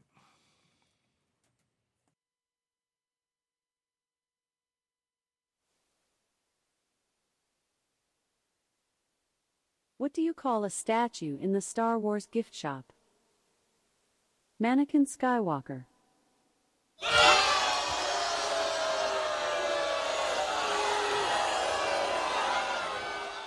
What do you call an ostrich in a cornfield? A crop duster.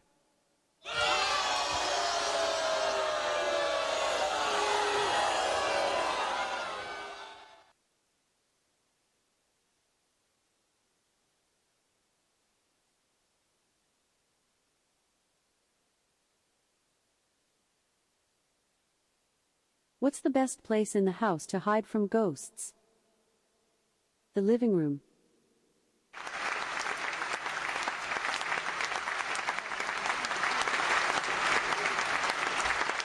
If you just read the bio for Dr. Steve, host of Weird Medicine on Sirius XM 103 and made popular by two really comedy shows, Opie and Anthony and Ron and Fez, you would have thought that this guy was a bit of a clown. Why can't you give me the respect that I'm entitled to?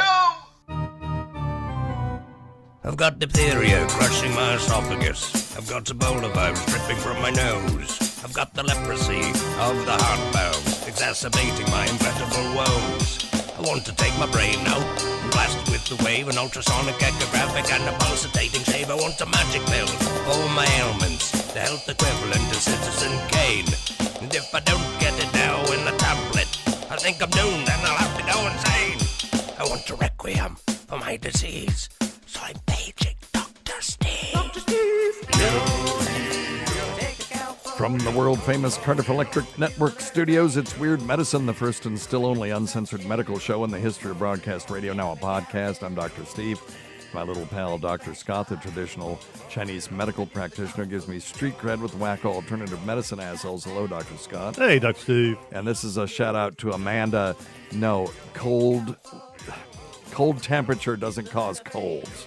Viruses and bacteria cause colds and pneumonia, not cold temperature. But you may be more susceptible to it during cold weather. So, a little fun fact, keep people listening to the intro. This is a show for people who never listened to a medical show on the radio or the internet. I guess it was Amy that asked that. If you have a question you're embarrassed to take to a regular medical provider, if you can't find an answer anywhere else, give us a call at 347-766-4323. That's 347-POOHEAD. Visit our website at drsteve.com for podcasts, medical news, and stuff you can buy. Most importantly, we are not your medical providers. Take everything you hear with a grain of salt. Don't act on anything you hear on this show without talking it over with your healthcare provider. Don't forget stuff.drsteve.com, stuff.drsteve.com for all your shopping needs. You got a guitar player in your family, go to stuff.drsteve.com, scroll down, buy them a Rode robotic guitar tuner. Do it now. If you don't want to go to stuff.drsteve.com, go to Rode, ROADIE.drsteve.com and buy them one today. It's the greatest gift you'll ever give them. And it doesn't cost you an arm and a leg. And check out Dr. Scott's website at simplyherbals.net. And check us out at patreon.com/weirdmedicine. That's Tacey and me and some celebrities sometimes. We're supposed to have Gino Bisconti soon. Joe List is on the list. Kevin Brennan's on the list. I'd like to have Rich and Bonnie. Sometime I might have to have them on separately for lots of different reasons. But the main one, so I don't lose control of the show, as I did the last time we did the three of us a show together. Go back and listen to their episode called Personality Test, I think it's called, or Compatibility Test, I think it was. And I did a Myers-Briggs personality assessment on the two of them. Oh, goodness. And it was interesting. One of them was ISTJ and the other one was ISTP. So they were exactly the same, except for the last letter. But it made all the difference. And what that meant was if Bonnie is, getting ready for a trip, the two of them are getting ready for a trip, and ISTP will just throw stuff in there, just throw stuff in the suitcase and then go, hey, if we get there and I forgot something, I'll buy it when I get there. Whereas the ISTJ has all their little packing cubes and they've got the X number of underwear and all this stuff all in a row, all perfect. And the ISTJ, which are the J stands for judgment and the P stands for perception, they will criticize the other one for not doing it the way they do it. And so that was very real. And but that was a fun one. It's several years ago. And at the spoiler alert, at the very end of it, I just started playing an old song called "You Have to Accentuate the Positive" to finish off because I couldn't get them to stop. I just said, "Well, let's just end it that way." So anyway, all right, very good. And then Cameo. It's time for holiday cameos. Cameo.com/weirdmedicine. I'll say, "What up to your mama at the holidays for a very little amount of money." And what is hilarious is I tried to get the comedian Tom Myers to do a couple for me, and he reported me to Cameo saying that I was a troll impersonating a well-known radio personality. So he thought it was some person impersonating me, trying to get him to goof on people. I was just as me trying to get him to goof on people. And his thing's $60. I bought two of them. I figured he'd be excited, for $120 to, go out and take his chick out to dinner or something. But no, he would rather just not accept the money. But anyway, okay, Tom, it was actually me, and I'm sorry that that didn't work out. But anyway, you got anything? No. Okay. All right, there you go. That's done. So what do you want to do? Let's pick a little bit. Yeah. I've got a couple minutes. Well, we couldn't even pick Happy Birthday. No, not. I'd like to keep it interesting. Well, it's not a song you play every day if you're not in a one of those little band guys that go over and. Let's see here. But it is only 3 chords, too, so we should be able to. I'm pretty sure we could pull it off if you tried. Pretty sure. Okay, Weird Medicine. What's the date today? 11? 10. 12-10. Okay.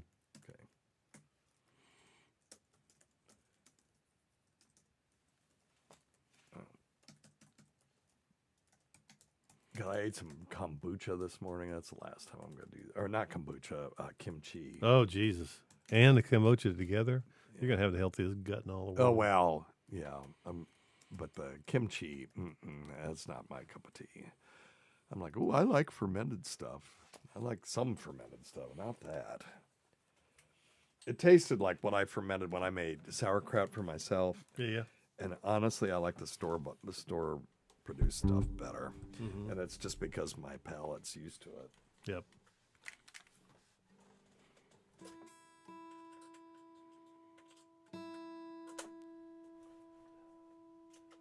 And now my whole house smells like kimchi, too. Oh, God, yes.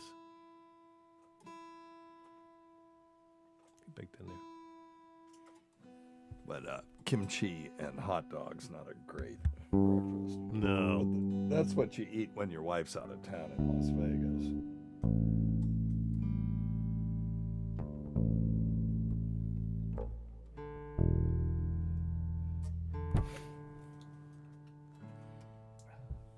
Why do I even tune it up? I can't play it. Anyway.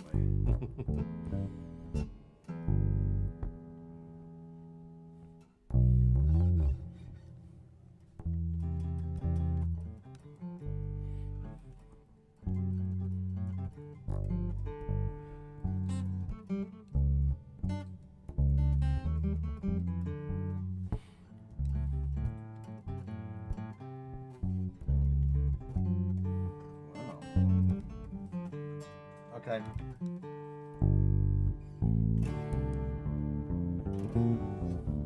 You want to do a little, feel like a little Merle Haggard? Sure, I'll do whatever you want to do. Let me get that. Ooh, that didn't sound good. Clank. Sounds like my golf swing. Clank.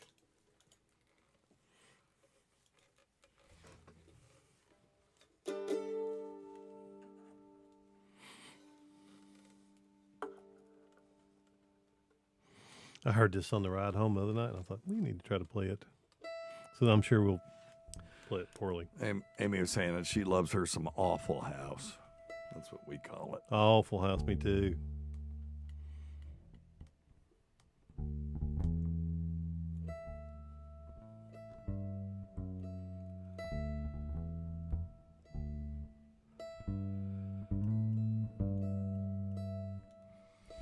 There we go. Now we're getting close. Getting close.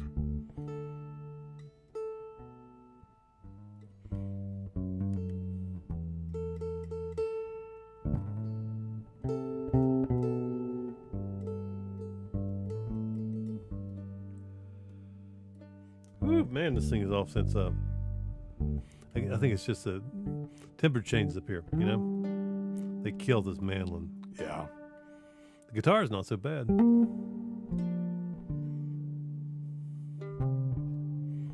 Was it D7 C, right? What? Birthday. Yeah.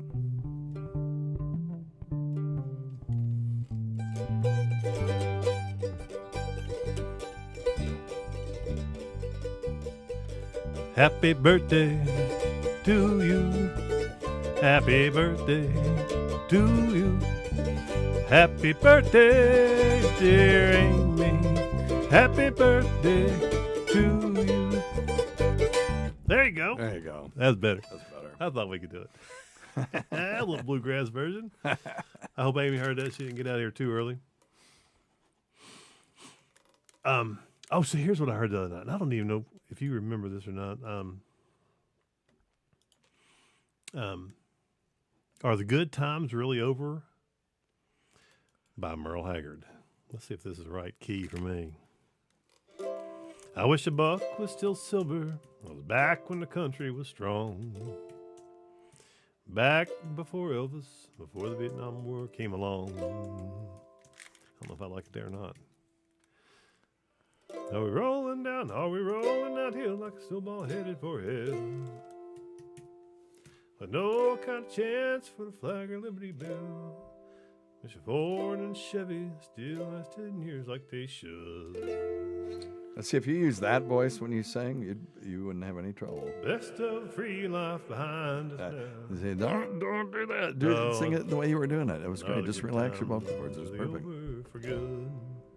Yeah, I think it's C. Good Times Over by Merle Haggard. Got it. In C, yeah.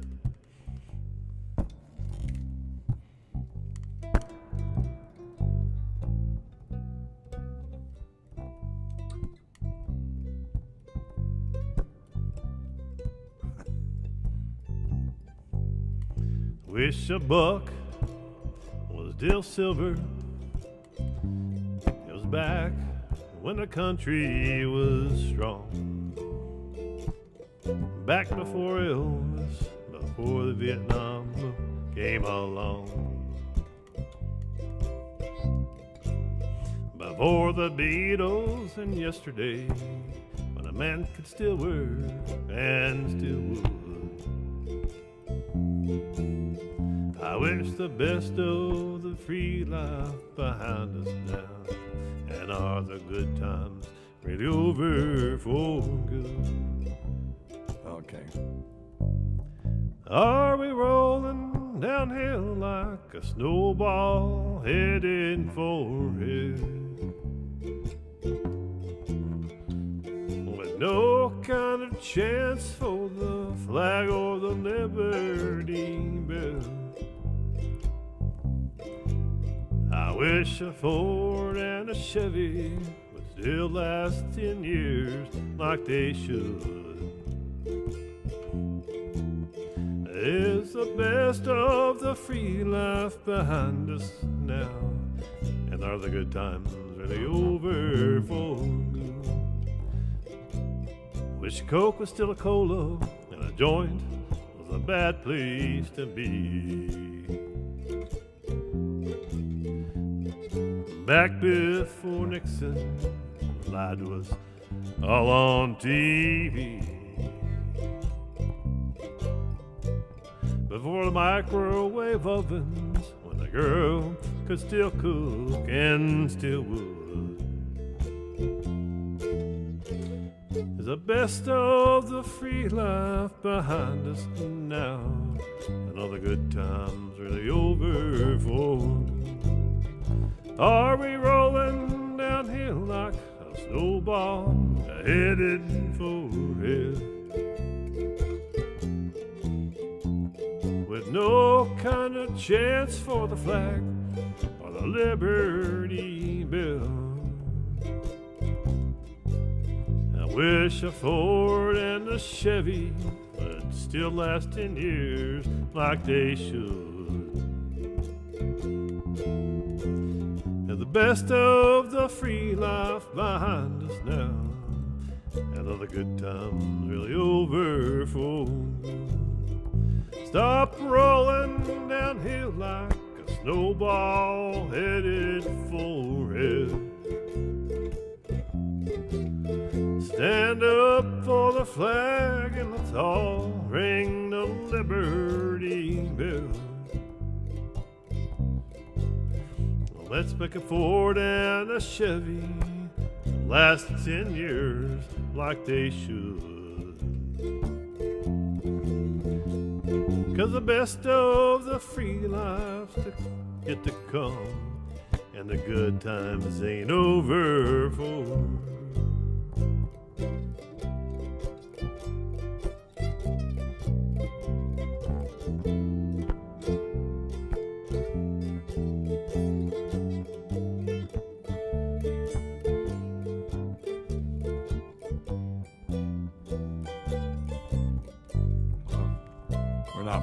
We're not playing the same thing. I was ahead of you. I'm at F. G.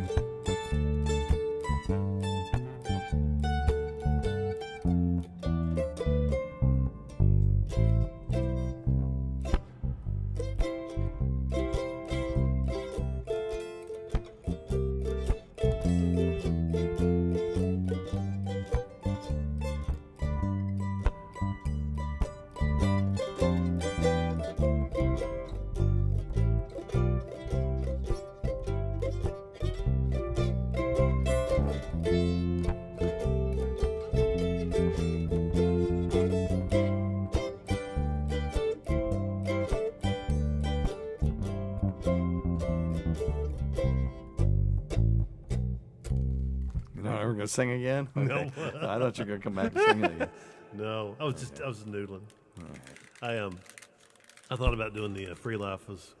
Yeah, that's a good little tune though. That's good. I just heard it that going one. home the other Yeah. day. I thought, man, I love that song. Yeah, we can do that one. Let's see, Kush. Is Kush still here? Kush. 1964. Anybody know what the scam is here? Hang on a second. That you have a parcel that has been delivered twice and no one has signed for it. For English inquiries, please press 1, and Chinese, please press 2. FedEx 国际快递最后一次通知您，你有一个快件已派送2次无人签收。 It's a scam here, but I don't know what it is. It's been delivered twice, but no one has signed for it. Doesn't make sense. They're calling my mother-in-law, trying to tell her that she owns some property in Nashville, and there is a person with her name. I looked up the property. I paid the $20 to get the thing on it, and there is somebody that owned that property with her name, but that person's 96 years old.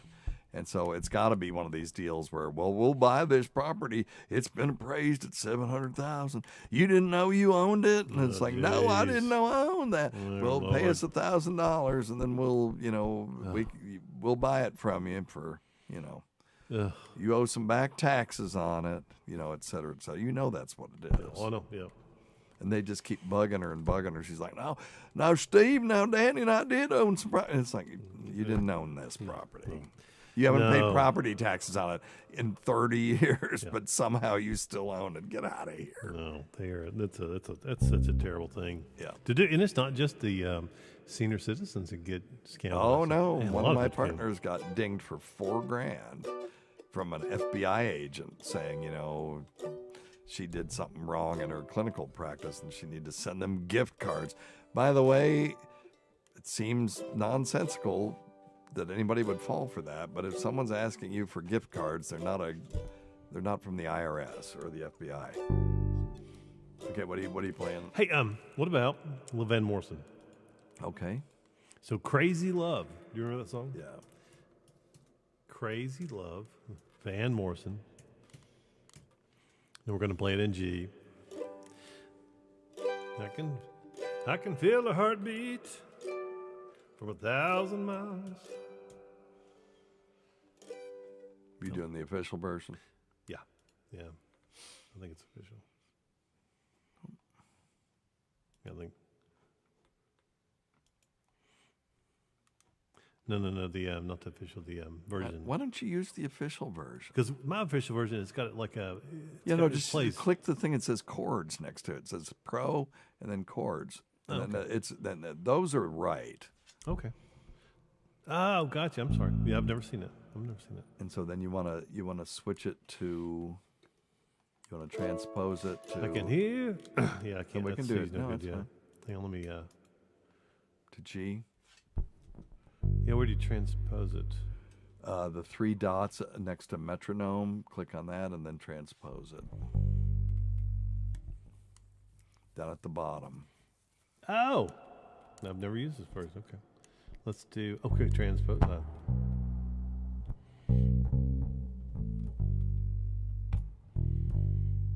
Let's C. Would a C sound better?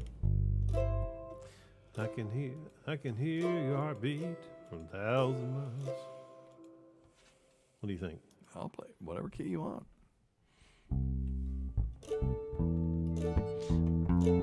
I can hear your heartbeat from 1,000 miles. Could do it in D. I can hear your heartbeat from 1,000 miles.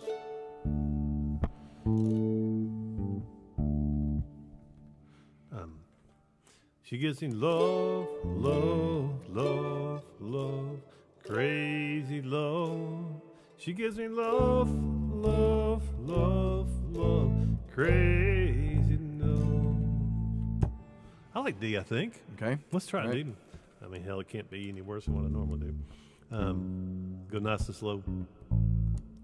I'm glad you showed me that. I didn't realize you could do that to that.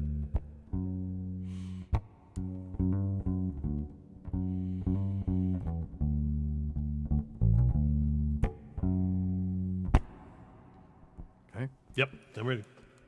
Okay, bring us in. Okay.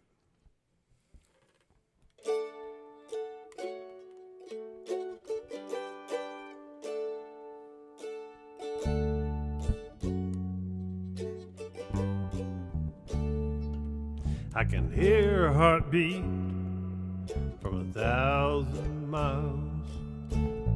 Heaven opens up every time she smiles. When I come to her, that's where I belong. Yeah, I'm running to her like a river song. She gives me love, love, love, love, crazy love. She gives me love, love, love, love, crazy love. What do you think? Speed-wise, is it good? Yeah, it's fine. Let me see if I can get this baby to play. Not too fast. So let's do it. 3, 2, 1, and...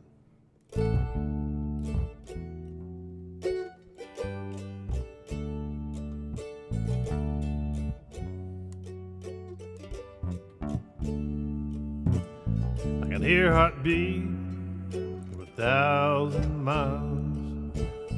Heaven's opened up every time she smiles. When I come to her, that's where I belong.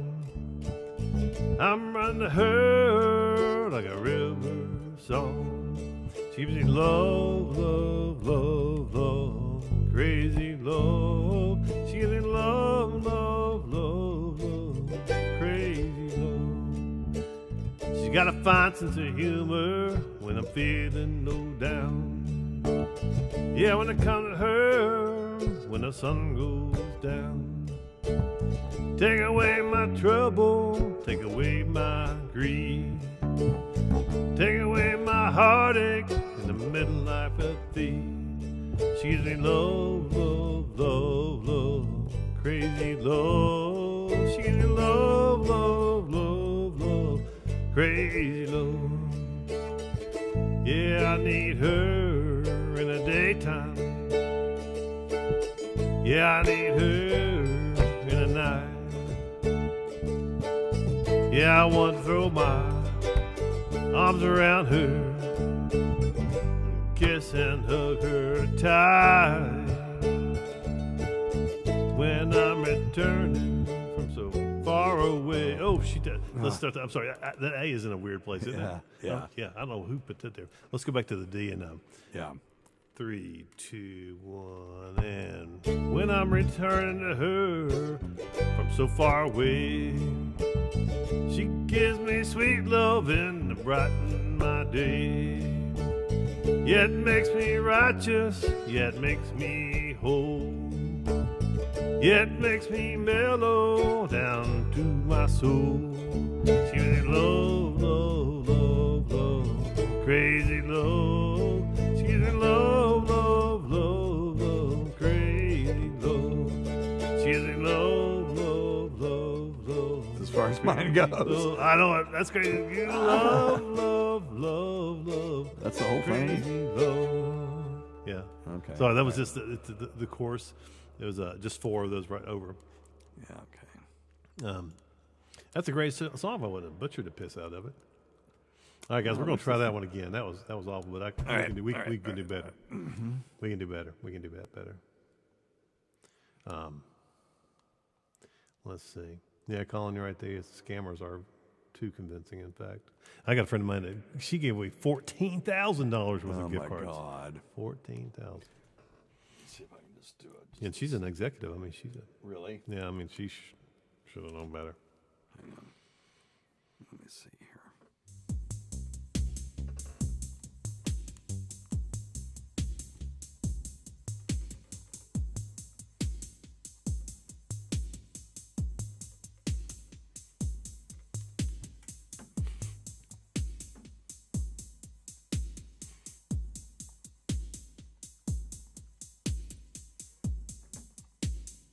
Sound like a company.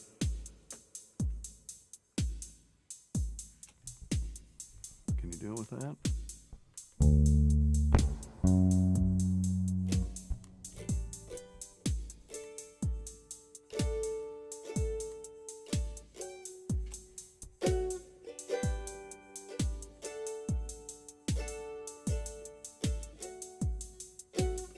There we go.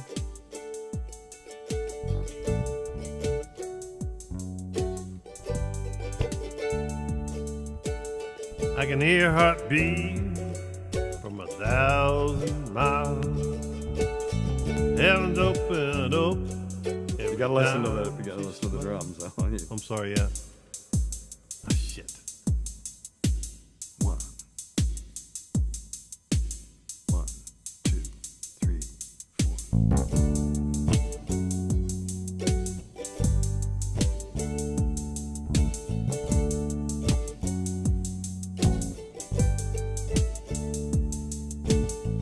Near heartbeat for 1,000 miles. Heaven's open up every time she smiles. When I come to her, that's where I belong. Yeah, I'm running to her like a river song. She gives me love, love, love, love, crazy love. She gives me love, love, love, love, crazy. Gotta find sense of humor when I'm feeling low down. Yeah, I come to her when the sun goes down. Take away my trouble, take away my grief, take away my heartache like a knife in the thief. She gives me love, love, love, love, crazy love. She gives me love, love, love, love, crazy love. Yeah, I need her in the daytime. Yeah, I need her in the night. Yes, I want to throw my arms around her, kiss and hug her tight. Okay. No, That's okay. Yeah, back to the area. When I'm returning from so far away, she gives me some sweet loving to brighten my day. Yeah, it makes me righteous. Yeah, it makes me whole. Yeah, it makes me mellow down to my soul. She gives me love, love, love, love, crazy love. She gives me love, love, love, love, crazy love. She gives me love, love, love, love, crazy love. She gives me love, love, love, love, crazy love. Closer to time. A little bit, yeah. Closer. Getting there. Yeah, sorry about All that. right. I've got the worst timing in the world. No. I think it's better when we have a little bit of help. All right.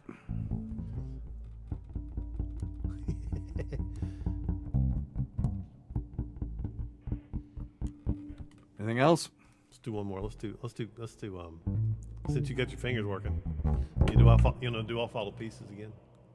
Yeah. Let's do I'll follow pieces. Yeah. All right. We'll finish up with I'll follow pieces.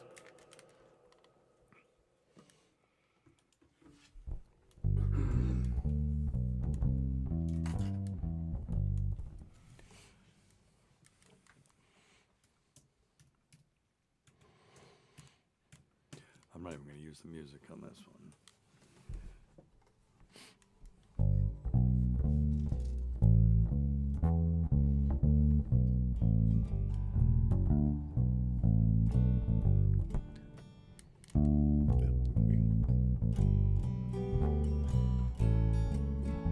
One more time. Well, it does Yep. the D twice. Yep. Yep. Okay, ready? Yep.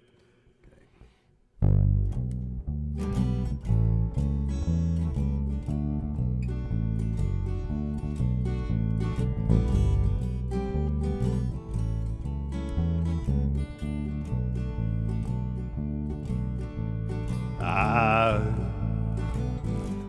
fall to pieces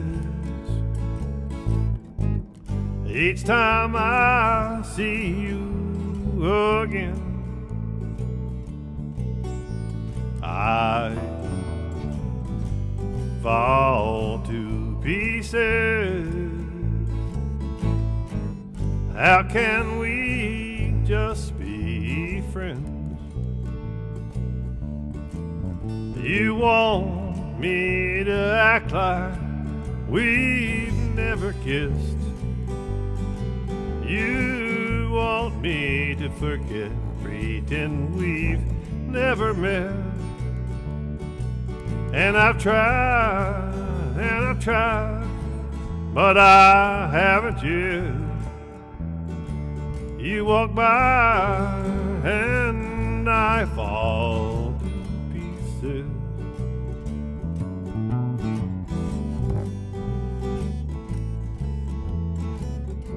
Again.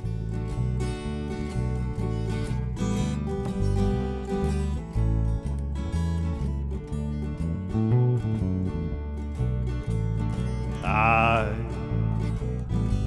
fall to pieces each time someone speaks your name. I fall to pieces. Time only adds to the flame. Well, you tell me to find someone else to love, someone who loved me too, the way you used to do. But each time I go out with someone new, you walk by and I fall to pieces. You walk by and I fall to pieces. No. That's it. To pieces. No, I thought you were going to keep going. I was just going to. Oh, you want to do it? Keep doing it? Yeah, I was just going to run through one more time. Yeah. Really? Okay. All right. You want to do the G, A, and then back to the D again at the end? Okay. Yeah, what I was we got to going to agree on it. Okay. Yeah, I was Let's going do to the say, last first. Yeah. 1, 2, 3. We going back to the very beginning of the verse? Yeah. Okay. The last verse. Yeah. 2, 3, 4. I fall to pieces each time someone speaks your name. I fall to pieces. Time only adds to the flame. Well, you tell me to find someone else to love, someone who loved me too, the way you used to do. But each time I go out with somebody new, you walk by and I fall to pieces. Well, you walk by and I fall to pieces. Then you said you wanted to do it again.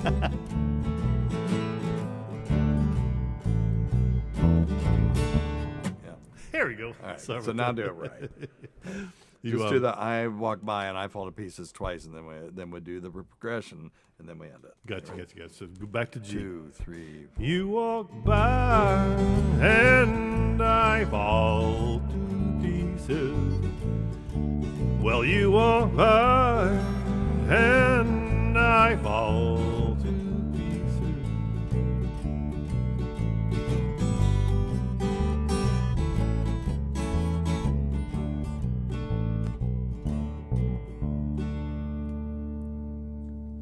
There you go. All right. Cool, man. Perfect. All right. I'm pretty sure everybody's asleep by now. Yeah, you got to see the curve. Oh, yeah, the curve is bad. It's okay. Lets off pretty good by the end of the show. It's all good. That's funny. The hell's the only time we get to practice. Mitchell, you're insane. Yes. We'll actually play something good one day. I need to get all my instruments in here and stuff, the ones I actually know how to play. But anyway, oh, well, wait a minute. Ooh. Here we go. I'll end with this. Here's how we'll go out. Let's see.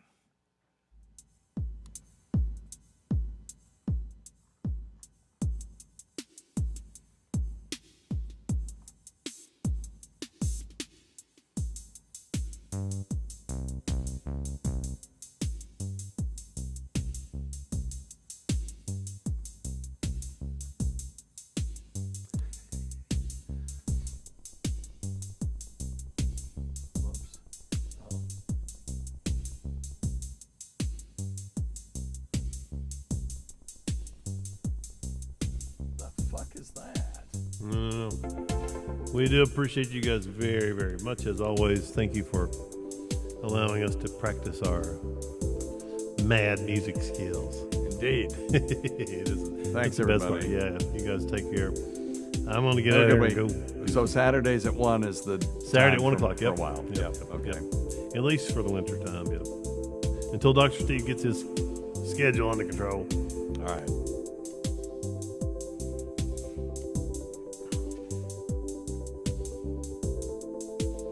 Cardiff Electric, famous podcast in the world today. Cardiff Electric, hey so cool, come out and play.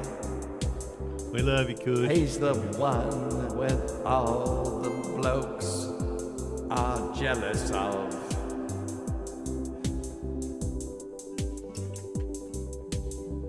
Because he's the one that all the girls want to shag. Oh yeah. Cardiff Electric, the most famous podcast in the world today. He's got great guests on his show, like Dr. Scott and some other people. Cardiff Electric. Sean, sorry, man. You're going to have nightmares now. Sam Mitchell. Cardiff Electric. We love you, Cardiff. Mate. Cardiff, mate.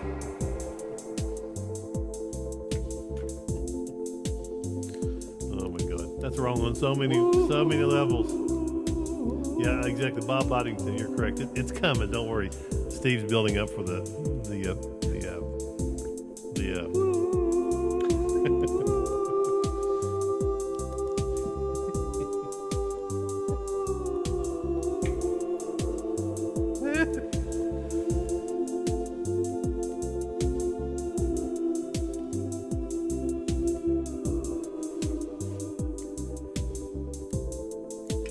Cardiff. Wait, here, I'll give you. There you go. Now you got enough for that.